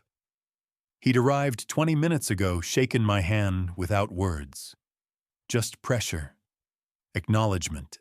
Garrett Thorne occupied a table near the stage, his principal's authority, making him visible, but not central. He'd avoided Walter completely since arriving a calculated distance that Walter hadn't noticed yet. Celeste Grant had positioned her camera crew along the back wall. 3 cameras. One aimed at the stage, one for wide shots, one roaming. Sterling Wade sat at the press table, his laptop open, the live stream icon already glowing. Vernon Townsend sat 2 tables away. His coaching instincts making him scan the room like he was reading a play before it developed. Every person I needed was here. Every position locked. How do you know when revenge is perfectly timed? When every variable aligns, not because you forced them, but because you made alignment inevitable. Walter approached our table. His tuxedo was custom-fitted, his smile practiced. "Harvey, I apologize for the seating confusion," he said. The apology was loud enough for nearby tables to hear. Magnanimous. There were some last-minute changes to accommodate the scholarship donors. "It's fine, Walter. This table suits me." His smile flickered. "Well, I'm glad you're understanding. Not everyone appreciates. I appreciate everything you've done tonight," I said. He blinked. Left. Farah leaned close. "What are you doing?" She'd letting him think he won. Across the ballroom, Nola Platt stood near the entrance in an emerald dress that probably cost more than my truck. She'd been watching the room since she arrived, her champagne glass barely touched. Now she was watching me. I saw the exact moment things shifted behind her eyes. Small observations assembling into pattern. Alden Whitfield shaking my hand but avoiding Walter. Garrett Thorne positioned near the stage, but never approaching the scholarship display Walter dominated. Celeste Grant's cameras focused not on the reunion generally, but on specific positions. Sterling Wade's laptop showing a live stream of this exact room. The worst table in the ballroom occupied by the man Walter had just publicly humiliated, and that man smiling. Nola's blood went cold. I saw it in the way her fingers tightened on the champagne flute, the way her posture straightened. She understood. She moved toward Walter, her heels quick across the marble. But the ballroom was large and crowded, and Walter was already walking toward the stage. Garrett Thorne stood lifting a microphone. "Ladies and gentlemen, if you could take your seats, we're about to begin the program." Nola accelerated, but bodies blocked her path. A cluster of former teachers, a waiter carrying champagne. The natural chaos of a crowd settling. Walter stepped onto the small stage. Someone handed him the microphone. Nola reached the stage's edge 3 seconds too late. Walter's voice filled the ballroom. "Thank you all for coming tonight.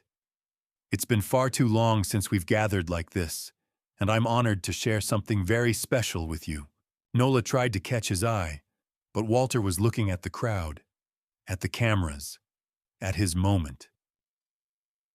10 years ago, Walter continued, I established the Platt Scholarship Foundation to honor the values that Hawthorne High taught us excellence, integrity, and service. Tonight, I want to tell you the story of how that foundation began. Farah's hand found mine under the table. Nola stood frozen at the stage's edge, her face pale, knowing exactly what was about to happen and powerless to stop it. Walter smiled into the cameras, into the live stream, into the permanent record. It started, he said, with a tragedy that I helped prevent. The spotlight found Walter Platt like he was born for it. He stood center stage, microphone in hand, his tuxedo perfect under the lights. The ballroom quieted. 300 faces turned toward him. Celeste Grant's cameras tracked every angle. "Thank you all for coming tonight," Walter began. His voice carried warmth, practiced sincerity. "It's been far too long since we've gathered like this, and I'm honored to share something very special with you." Applause rippled through the room. I sat at table 17, 10 feet from the kitchen doors, and watched. Over the years, Walter continued, I've tried to give back to the school that shaped me. The library renovation, $200,000. We added computers, study spaces, resources our students desperately needed. More applause. Heads nodded. The STEM classroom, $350,000. Science and technology are the future, and Hawthorne deserves the best. He paused, letting the numbers settle, letting the crowd appreciate his generosity. But the scholarship fund, Walter said, his voice dropping to something intimate, confessional, that's been my proudest achievement. Because education is the greatest investment we can make in our community. The applause built, enthusiastic, genuine. I recognized faces in the crowd, teachers who'd known Emily Mercer, parents who'd watched Farah grow up, classmates who'd attended Emily's funeral. They were clapping, smiling, charmed by the man who'd stolen everything Emily built. The entry twist, Walter's polish was working. Even people who should have remembered were believing him. Farah's hand tightened on her champagne glass. Walter gestured to the screen behind him, where the Emily Mercer Future Scholars Fund logo glowed, Emily's name in elegant script, her photo beside it. 10 years ago, Walter said, I established this foundation to honor the values that Hawthorne High taught us: excellence, integrity, and service. Integrity. The word came from his mouth without hesitation. The fund has grown to over $2 million. We've sent 43 students to college, changed 43 lives. He didn't mention Emily's initial capital, didn't mention her vision, her planning, her sacrifice. The applause continued. Garrett Thorne sat 3 tables away, his laptop open, his expression neutral, waiting. Sterling Wade's livestream counter showed 420 viewers. Growing. Walter's tone shifted, became philosophical. He gestured toward the back of the ballroom. So you know, he said, I've learned something over the years. There are 2 kinds of people in this world. Those who build legacies and those who dwell on the past. His hand swept past table 17, past me. Some people stay stuck, Walter continued, nursing old grievances, blaming others for their circumstances. While some people, he touched his chest, humble, choose to invest in the future. The crowd shifted. A few glances landed on me. Pity, judgment. Poor Harvey Fox, still bitter after all these years. Farah leaned close, her whisper sharp. Dad, we should let him talk, I said. My coffee cup sat before me, still half full, cooling. I lifted it, took a sip. Calm. Walter was giving me everything I needed. Every word, every gesture, every moment of arrogance, all recorded. All live-streamed. All permanent. How much applause does a thief earn before the truth catches him? Walter moved toward his closing, his voice building. Tonight I want to announce something exciting. The scholarship fund has been my life's work, but it's time to expand our vision. The screen behind him still showed Emily's name. Emily's face. "I'm excited to announce," Walter said, "that we'll be renaming the fund the Platt Family Foundation Scholarship. A more fitting name for the scale of contributions we're planning." He smiled, proud, generous. "We're going to triple the endowment, send 100 more students to college, build something that will last generations." The applause swelled. Farah's breath caught. "He's erasing her." "Yes," I said. My hand stopped shaking. This was the line I'd been waiting for. Not the theft, not the lies, not the credit stealing or the insults. The erasure of Emily's name from the legacy she'd built with her own money, her own vision, her own sacrifice. Walter wanted to replace her completely, make it his. Done. I set down my coffee cup. The porcelain clinked softly against the saucer. Across the ballroom, Garrett Thorne's eyes met mine. His finger hovered over his laptop keyboard. Walter continued, oblivious. "The Platt Family Foundation will be a beacon for this community. A testament to what one person, what one family can accomplish when they dedicate themselves to service." Nola stood near the bar, her face pale. She'd moved closer to the stage during Walter's speech, but not close enough, not fast enough. Celeste Grant's cameras tracked Walter. The red recording lights steady. Sterling Wade's livestream count hit 600 viewers. Alden Whitfield stood against the back wall, his arms crossed, his expression unreadable. But his posture had shifted. Ready. Vernon Townsend leaned forward at his table, watching not Walter, but the crowd. Reading the room like he'd read 1,000 games. Every piece was positioned. Walter raised his champagne glass. "So please join me in toasting the future the Platt Family Foundation Scholarship and the hundreds of lives it will change." The crowd began to rise, glasses lifting. I looked at Garrett Thorne. His finger still hovered. Walter smiled at the applauding crowd, the cameras, the live stream. At his moment of triumph, the exit twist came in silence. I gave one small nod. Thorne pressed enter. The screen behind Walter flickered. The screen behind Walter went black for 3 seconds, then filled with numbers. Garrett Thorne stood and walked to the stage. Walter turned, still holding the microphone, confusion crossing his face. "I apologize for the interruption," Thorne said, his principal's voice carrying authority. "But I need to clarify something before we continue. The scholarship fund's true sponsor." The screen lit up with a spreadsheet. Donation records. Dates running from 2016 through 2021. Amounts listed month by month, year by year, every transaction documented. At the top, in letters large enough to read from the back of the ballroom, "Donor, Harvey Fox. Down $2.1 million, Thorne said. Every cent from Harvey Fox. The entry twist detonated in silence. The $2.1 million donor wasn't Walter Platt, but Harvey Fox, the retired maintenance officer sitting at table 17. A photograph appeared on screen. Me in my electrical maintenance uniform, 10 years younger, wrench in hand, standing beside a circuit panel at Hawthorne High. Walter's mouth opened, closed. There must be some mistake." "No mistake," Thorne said. "Complete records, bank transfers, canceled checks, all verified." The ballroom fell into absolute silence. 300 people turned to look at table 17. At me.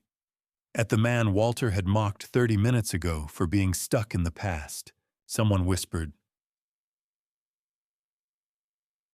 "Harvey Fox, the maintenance guy." Another voice, $2 million. Walter's face drained of color. His champagne glass still raised from his toast, lowered slowly. Nola gripped the edge of her table, knuckles white.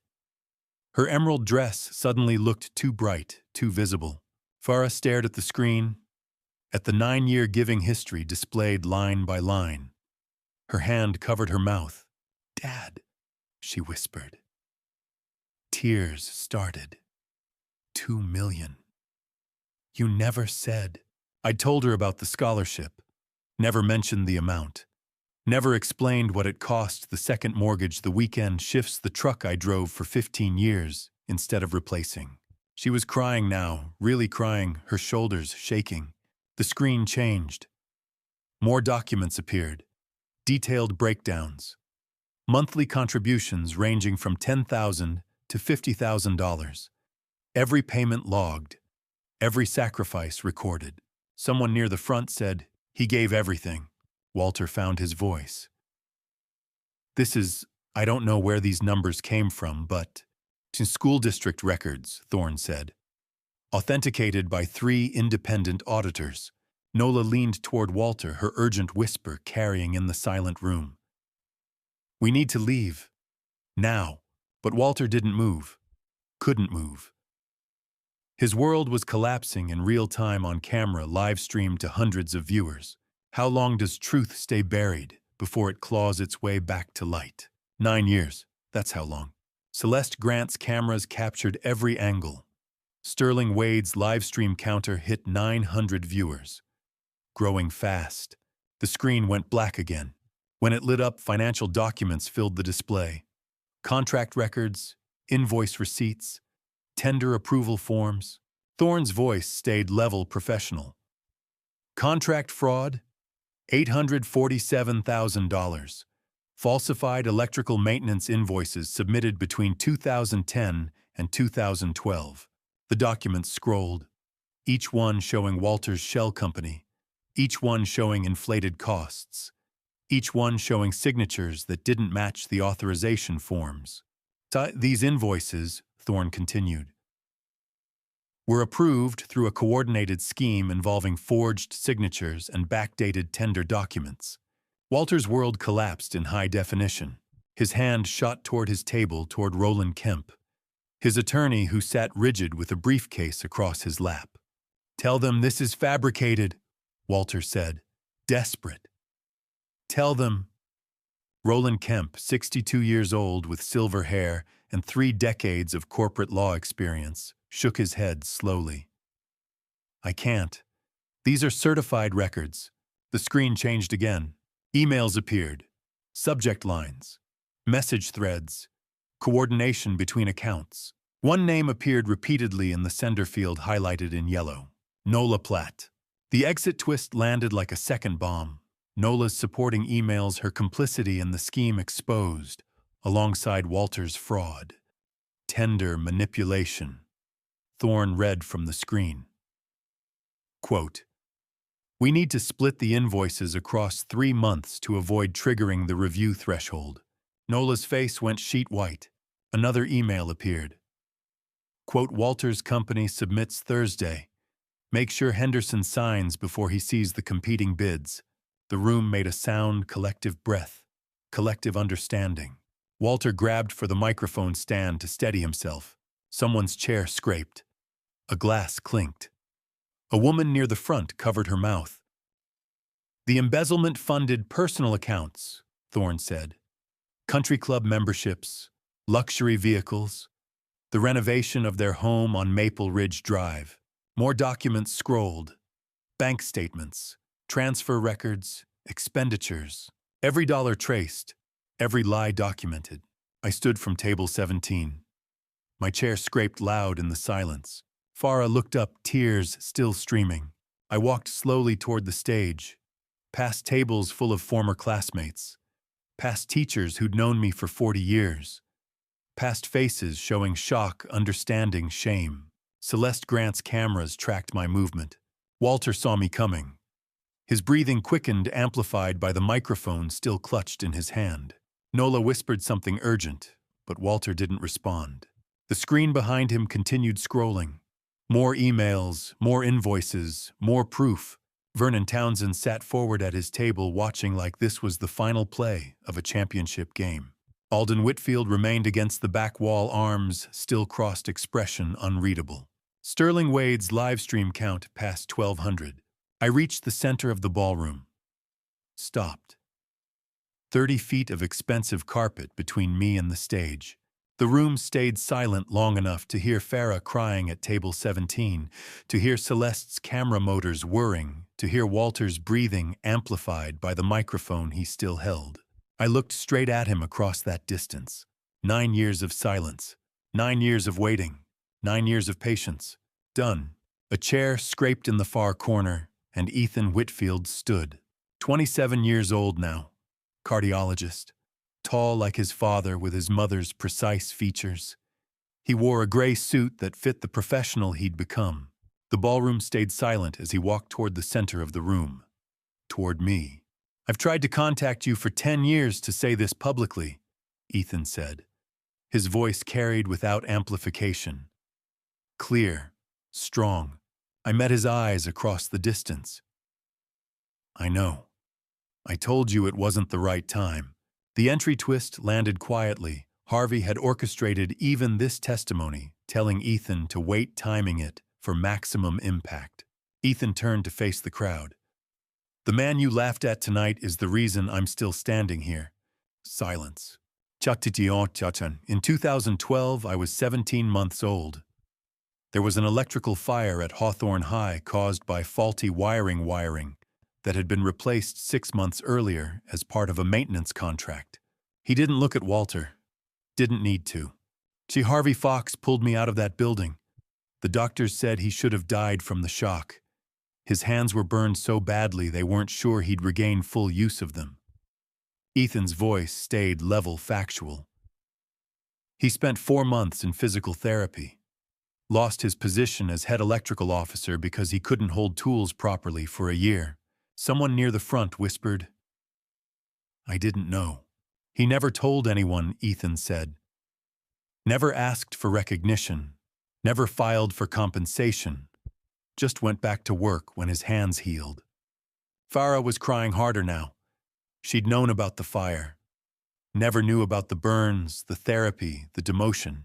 Irene Whitfield stood beside her son, holding a brown manila envelope worn soft at the edges.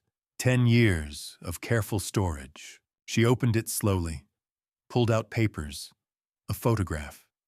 "I've kept this 10 years, Irene said, waiting for the right day."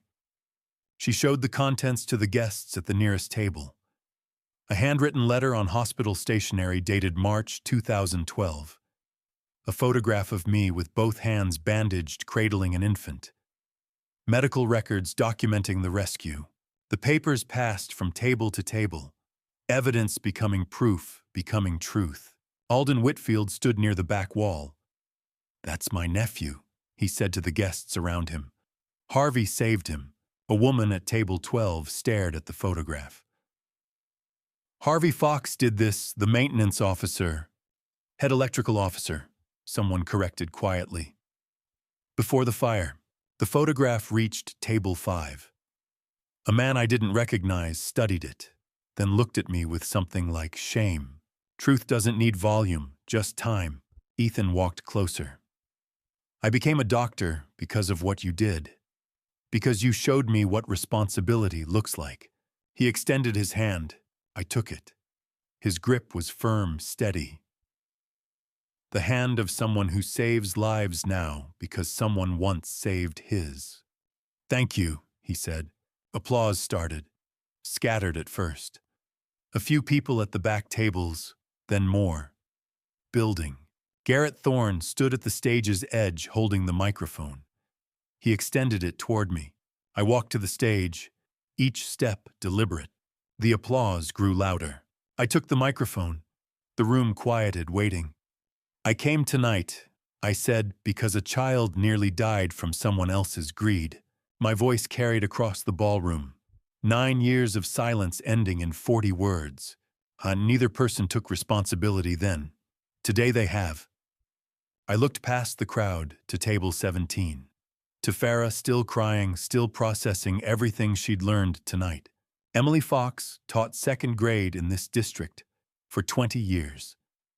She believed every child deserved a chance regardless of what their parents earned. Her name deserves to stay on this fund. Permanently. The Emily Mercer Future Scholars Fund logo still glowed on the screen behind me. I set down the microphone. You remember your first standing ovation. It starts like a wave. One person rises, then another. The sound builds not just clapping, but something deeper. Recognition, acknowledgement, vindication. The ballroom rose, 600 people. The same people who'd watched Walter exile me to table 17. The same people who'd applauded his generosity, his vision, his philanthropy. The same people who'd glanced at me with pity when Walter spoke about those stuck in the past. The exit twist arrived in thunder, complete public vindication, a standing ovation from the crowd that had laughed at him hours earlier. They stood and clapped. Celeste Grant's cameras captured it all. Every angle, every face. The live stream counter showed 1,800 viewers. Vernon Townsend clapped with his coach's powerful hands, the sound carrying. Garrett Thorne nodded once from the stage's edge. Respect. Alden and Irene Whitfield applauded beside their son. Sterling Wade recorded from the press table, his expression unreadable, but his camera steady. I saw Walter near the exit, frozen halfway to the door. Nola gripped his arm, trying to pull him forward, but he'd stopped moving. Stopped breathing, maybe. His face had gone gray. The applause continued. 40 seconds. Longer. I stepped off the stage. I didn't need them to applaud.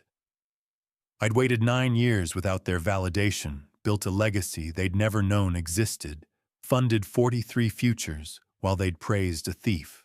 But standing there while Farah cried, and Ethan smiled, and the cameras recorded, and Walter walked toward the exit with Nola gripping his arm. I admit it didn't sound bad. The room kept clapping. 600 people standing. 9 years ending. Justice finally loud enough to hear. Farah's arms reached me before the applause finished. She held on tight, her face pressed against my shoulder, her whole body shaking. The ballroom noise faded, clapping voices, camera shutters, until all I heard was her breathing. $2 million, she whispered. 9 years. You never said anything. Your mother's name needed to be there, that's all. She pulled back enough to look at me. Her makeup had run mascara, streaking her cheeks. Dad, I don't know what to say. You don't have to say anything. The applause continued around us. 600 people standing, watching, witnessing. Across the ballroom, Walter stood. He took Nola's hand and moved toward the exit.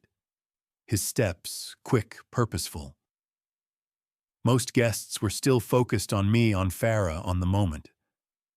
Walter moved through the edges of the crowd, like a man who'd done this before, left parties early, avoided uncomfortable conversations, disappeared when convenient.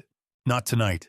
Marcus Bevan, the country club manager who'd been quietly briefed by Alden Whitfield an hour before the reunion began, stood blocking the exit doors with his hands folded. 58 years old, former military, the kind of man who followed instructions precisely. The entry twist, even this minor player, had been coordinated into Harvey's plan weeks ago. Walter stopped 3 feet from the exit. "Excuse me, we're leaving. Mr. Platt," Marcus said. His voice stayed professional, neutral. "I'm afraid the police are waiting outside. Questions about tonight's evidence." Walter's face went white. "This is a mistake. Tell them, I can't do that, sir." Nola stood beside Walter, her hand still in his. 40 years of marriage, 40 years of partnership, 40 years of public unity. She looked at Marcus, at the doors, at Walter. Slowly, carefully, she pulled her fingers free. "I can't," she said, quiet. "Not anymore." 40 years of marriage dissolved in the space between 2 hands. Walter stared at her. "Nola, they have my emails, Walter. They have everything." She stepped back. 1 step, then another.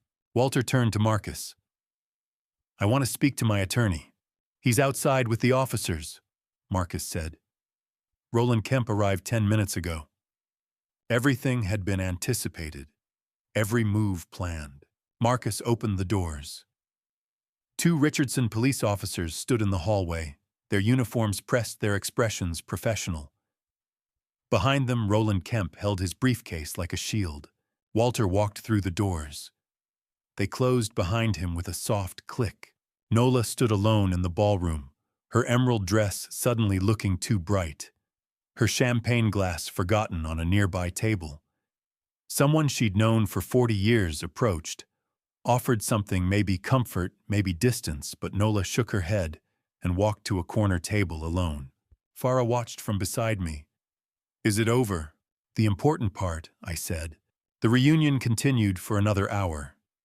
People approached me, former teachers, old classmates, parents of scholarship recipients. They shook my hand, thanked me, apologized for not knowing. I accepted each word, each gesture, but didn't need them. I'd built Emily's legacy for Emily, not for applause. Celeste Grant packed her equipment at midnight. Sterling Wade closed his laptop after the live stream ended. Garrett Thorne helped the country club staff reset tables. The work was done, but the consequences were just beginning. Celeste's video went viral within 48 hours. 3.2 million views by Sunday morning. News outlets picked it up, local first, then regional, then national. The story had everything they wanted: fraud, revenge, redemption, a 9-year secret, and a standing ovation captured in high definition. Walter's name disappeared from charity boards by Tuesday. The Richardson Community Foundation removed his donor plaques on Wednesday. The country club suspended his membership pending investigation. Justice moves faster than fraud once it starts moving. The criminal investigation began Thursday. District Attorney's Office. Financial Crimes Division. Roland Kemp negotiated for 3 days before admitting the evidence was certified and unassailable. Nola moved out of the Maple Ridge house the following Monday. She filed for divorce Tuesday morning. The papers cited irreconcilable differences, but everyone knew the real reason. She'd spent 10 years trying to impress people who now wouldn't return her calls. Farah visited every evening that first week. We talked, really talked, for the first time in years. She asked about Emily, about the scholarship, about why I'd waited so long. I explained that revenge rushed is justice denied. She didn't fully understand, but she accepted it. She started managing the scholarship fund in January. Emily would have liked that. 2 weeks after the reunion, Vernon Townsend called. I almost didn't answer. We hadn't spoken since 2012, since the day he'd stood silent while Walter claimed credit for saving Ethan. "Ma saw the video," Vernon said. No greeting. "Whole country saw it. You did the right thing." The exit twist arrived quietly. Vernon Townsend, the coach who'd witnessed the original conflict in silence, finally calling to validate Harvey's actions. "You did too," I said. "Late, but you did." Vernon laughed. A sound I hadn't heard in 10 years. "Yeah, late. Sorry about that. Better late than never, I suppose." "Suppose so." We stayed on the line for a moment, not saying anything, not needing to. "Take care, Harvey." "You too, Vernon." He hung up without saying goodbye. Some conversations don't need endings, just acknowledgement. I set down my phone and looked out the window. January snow falling light across Richardson, the scholarship fund secure. Emily's name protected. Farah understanding finally what her mother had meant to build. 9 years of waiting, 9 years of silence, 9 years of patience, worth every second.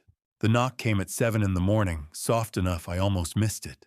I was making coffee, still thinking about Vernon's call from the day before. Some conversations don't need endings, just acknowledgement. The knock came again, a little louder. Nola Platt stood alone on my front porch. No Walter, no phone, no Mercedes idling at the curb. Just Nola in a navy coat that looked new. Her hair pulled back simple instead of the styled perfection she'd worn at the reunion. She looked younger somehow, less burdened. The entry twist arrived quietly. 40 years of marriage to Walter had aged her, and without him, she finally looked free. But she'd come seeking forgiveness Harvey wouldn't give. "Harvey," she said, I stood in the doorway. Didn't open it wider. Didn't close it. I just wanted to say. She paused, looked at her hands. I don't know what I wanted to say. The morning was cold, January frost still covering the grass. Her breath came out in small clouds. I saw the video, she continued. Everyone saw it. 3 million people. I waited. Walter's facing charges. The lawyer says he'll probably take a plea. 5 years, maybe 7. Still, I said nothing. I filed for divorce, moved to an apartment on 3rd Street. Small place, different. Her voice was steady, but not strong. Like she'd practiced this conversation, rehearsed the words, but they weren't landing the way she'd hoped. So I knew about the contract fraud, she said. Not at first, but later. By 2014, I knew. I should have said something. Should have stopped him. The admission hung between us.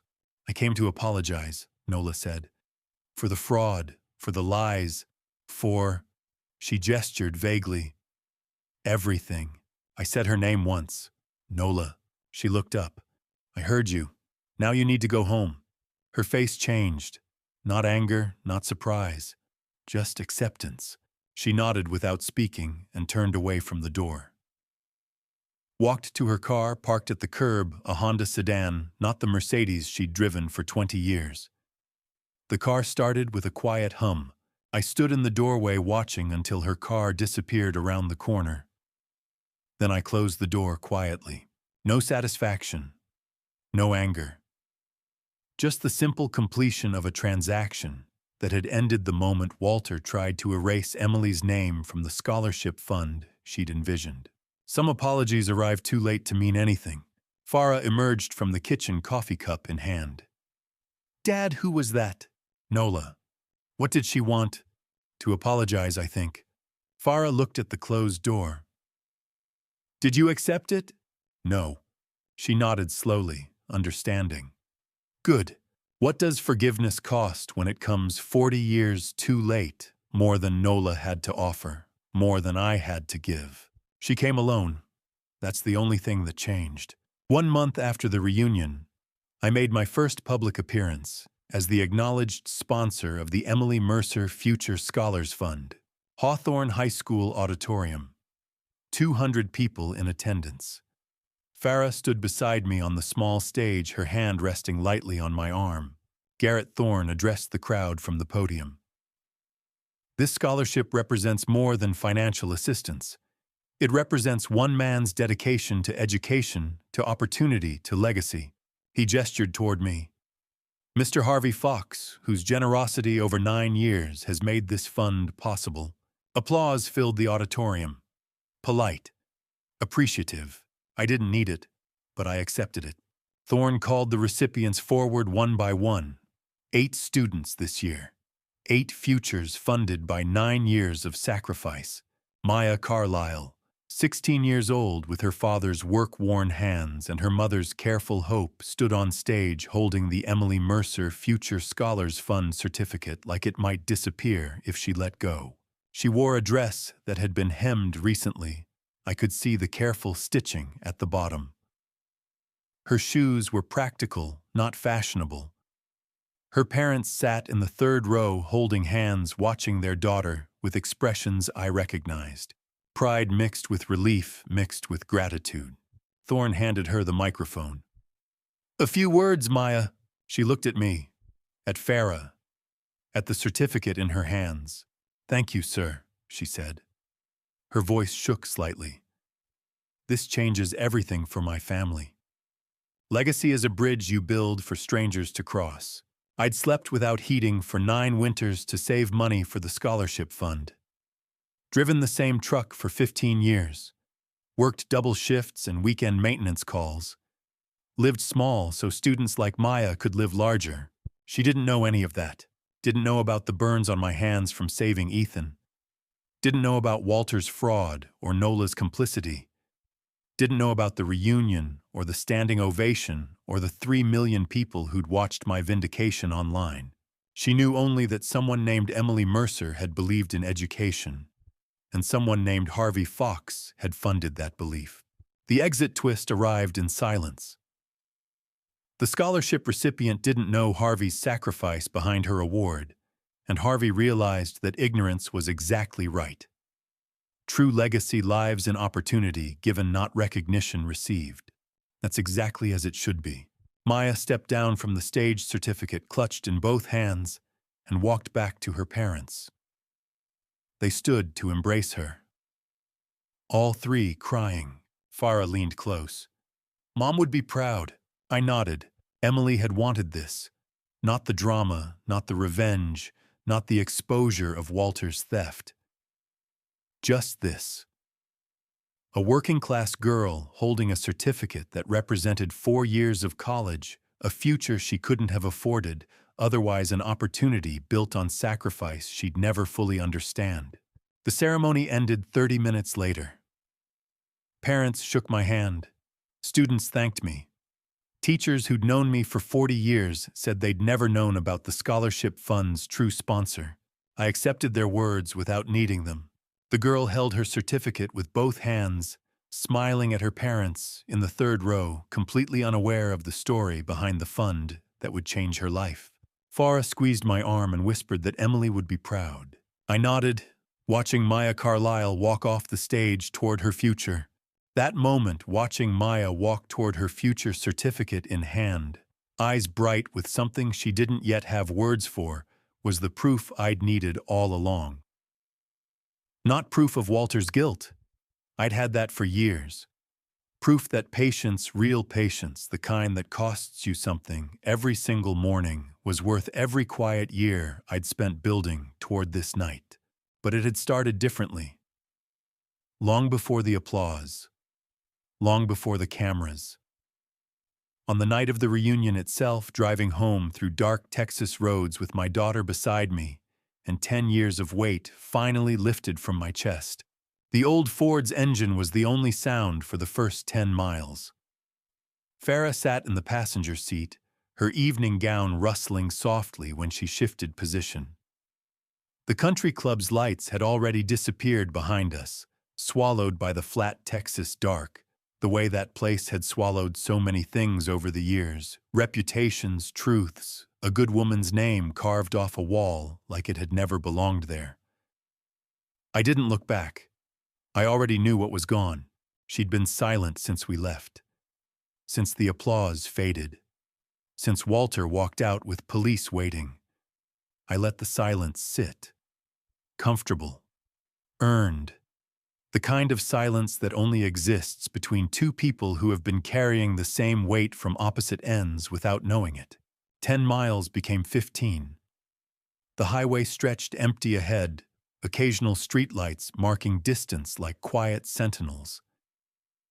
I drove and thought about the brown leather briefcase on the back seat, empty, now lighter than it had any right to be after everything it had held. The thing I least expected, Farah said finally, her voice breaking through the dark, the way a single light breaks through a long corridor. I waited. That you held on to all that evidence for 10 years and never told me. Her voice wasn't angry, just thoughtful, like someone trying to read a map they'd been holding upside down for years and only just realized it. Didn't want you growing up with that story weighing on you, I said. I grew up with it anyway. Just didn't know the ending until tonight. She looked out the window at passing darkness, at the flat fields rolling by like blank pages. You taught me something I never understood before. What's that? Patience isn't weakness. I kept my eyes on the road. No, it's not. I always thought you were just accepting things, being passive, letting Walter win. She paused, and I could hear her arranging the pieces in her mind, fitting them together the way you fit together, something that was always whole, but never visible. But you weren't accepting anything. You were building. Your mother's name needed to be there, I said. That's all. But that's not all, Dad. You funded 43 futures, saved a kid from a fire, exposed fraud, got justice after 9 years. Her voice caught at the end of that sentence, not from grief, but from the weight of realizing something too large to hold in a single breath. You did all that without hate. That's what I didn't understand. The Ford's heater hummed softly. Outside, Texas night stretched wide and dark and patient the way Texas always is, indifferent to human urgency, unbothered by the passage of time. Hate would have rushed it, I said. Rushed things break. She nodded slowly, the way people nod when they're writing something down, somewhere deeper than memory. We drove another 5 miles in silence. Not the silence of awkwardness or unfinished business, but the silence of two people who have said the most important thing and are letting it settle properly before saying anything else. At a red light nearing home, Farah shifted in her seat. Confession. I looked at her. I knew about the fund 2 years ago. The light stayed red. An empty intersection. No other cars, no sound, but the engine idling and the faint hum of the heater doing its quiet work. Principal Thorne called when you proposed Mom's name for it. Farah continued, her voice steady, unhurried, belonging to someone who had rehearsed this moment, and then decided rehearsal wasn't necessary after all. Asked if I approved. I said yes and asked him not to tell you I knew. The red light held us there, suspended in amber stillness. And you didn't tell me you knew. I learned patience from the best, she said. The light turned green. I drove forward. You're crying tonight. Was real, Farah said quickly, no hesitation in it. Knowing about it privately and seeing it on that screen in front of 600 people, that was different. Seeing the numbers, seeing your face when Walter tried to erase Mom's name. That made it real in a way I hadn't felt before. You can know something in your head for 2 years and still not know it in your chest until the right moment arrives. When does the student become the teacher? When she uses your own lessons better than you taught them. When she keeps secrets not from spite, but from strategy. When she understands that some truths need time to breathe before they can mean what they're supposed to mean. You didn't need to keep that from me, I said. Yes, I did. You needed to think I didn't know. Needed to protect me from it one more time. She smiled in the darkness, that quiet smile that belonged to Emily before it ever belonged to her. I let you. We pulled into the driveway at 20 past midnight. Farah kissed my cheek before heading to her bedroom light, as she always had since she was small. Love you, Dad. Love you too. I sat alone at the kitchen table where the story began. The brown leather briefcase sat open before me. Empty now, the way a room feels empty after the last guest has gone home, and you stand in the doorway knowing something real happened there. 10 years of meticulously gathered evidence, bank statements, emails, contract records, witness testimonies, medical reports, financial audits, all delivered to authorities during the reunion. Handed over to Principal Thorne, to the police, to Celeste Grant's cameras. Gone in one night. A decade reduced to a transaction, and yet it felt nothing like a loss. The briefcase had been full for so long. Heavy with paper, heavy with proof, heavy with purpose. I'd carried it to meetings, stored it in my truck's lockbox, kept it close during years when patience felt impossible, and the temptation to act too soon pressed against me like a hand on the chest. There were nights I sat at this same table and asked myself whether I was being patient or simply afraid, whether I was building something or just convincing myself that waiting was the same as doing. Now it sat empty except for a single photograph. Emily on our wedding day, young, smiling, unaware of the future, the daughter she'd raise, the vision she'd create, the name that would outlive her on a scholarship fund, sending strangers to college decades after she was gone. I touched the photograph's edge, carefully, the way you touch something that has survived longer than it had any right to. It's done, I said to the empty kitchen. To Emily's memory. To nobody. An empty briefcase weighs less than a full one, but means more. I stood and poured coffee. Same pot I'd used for 10 years. Same kitchen where I'd first opened Walter's contract fraud documents in 2012 and understood, sitting right here under this same yellow light, what needed to be built and how long it would take, and whether I had enough of the right kind of quiet inside me to see it through. I had wondered that for a long time. I knew the answer now.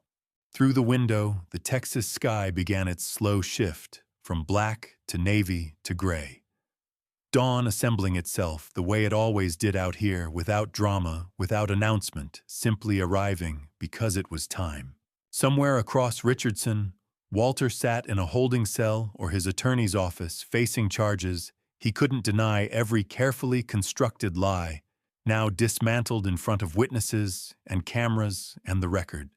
Nola sat in an apartment on 3rd Street, 40 years of marriage, dissolved into paperwork and silence. The viral video played on phones and laptops across the country, 3 million views, and climbing strangers watching a man's life fall apart in real time and calling it justice. But here in this kitchen, none of that mattered.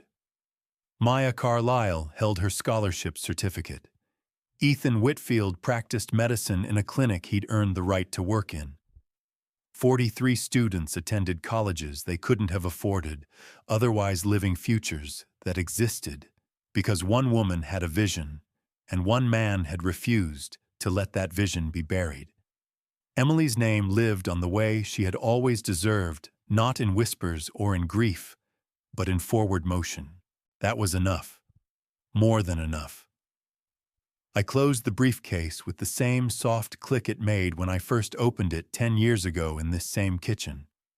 Carried it to the closet and set it on the top shelf beside Emily's old teaching materials and Farah's childhood drawings. Some things you keep not because you need them, but because they marked the journey, and the journey deserves to be marked. I returned to the kitchen table with my coffee. The street outside stayed quiet. No Mercedes driving past. No wave from Walter. Just Texas morning starting the way it always did.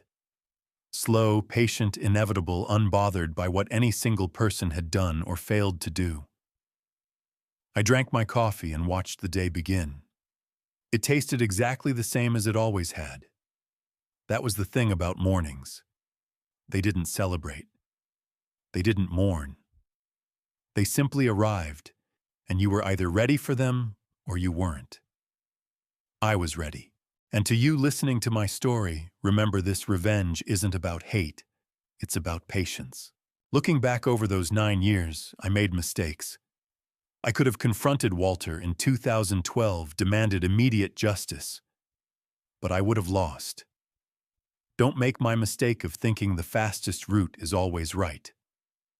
Sometimes the slowest burn creates the most lasting light.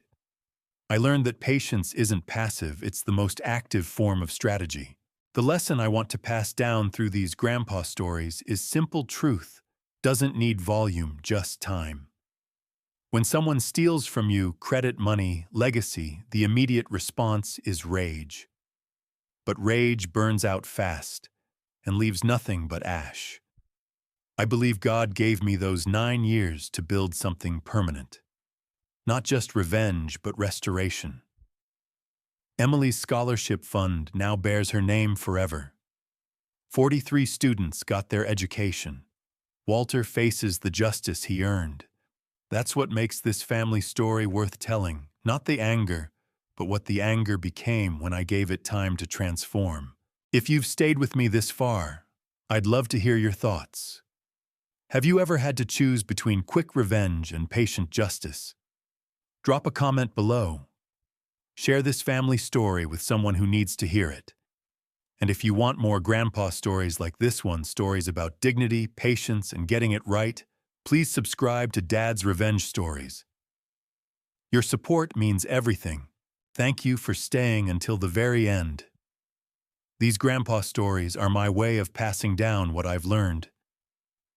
This particular family story includes some fictionalized details for storytelling purposes, but the core message about patience, dignity, and honoring the people we love, that part is real. God bless you.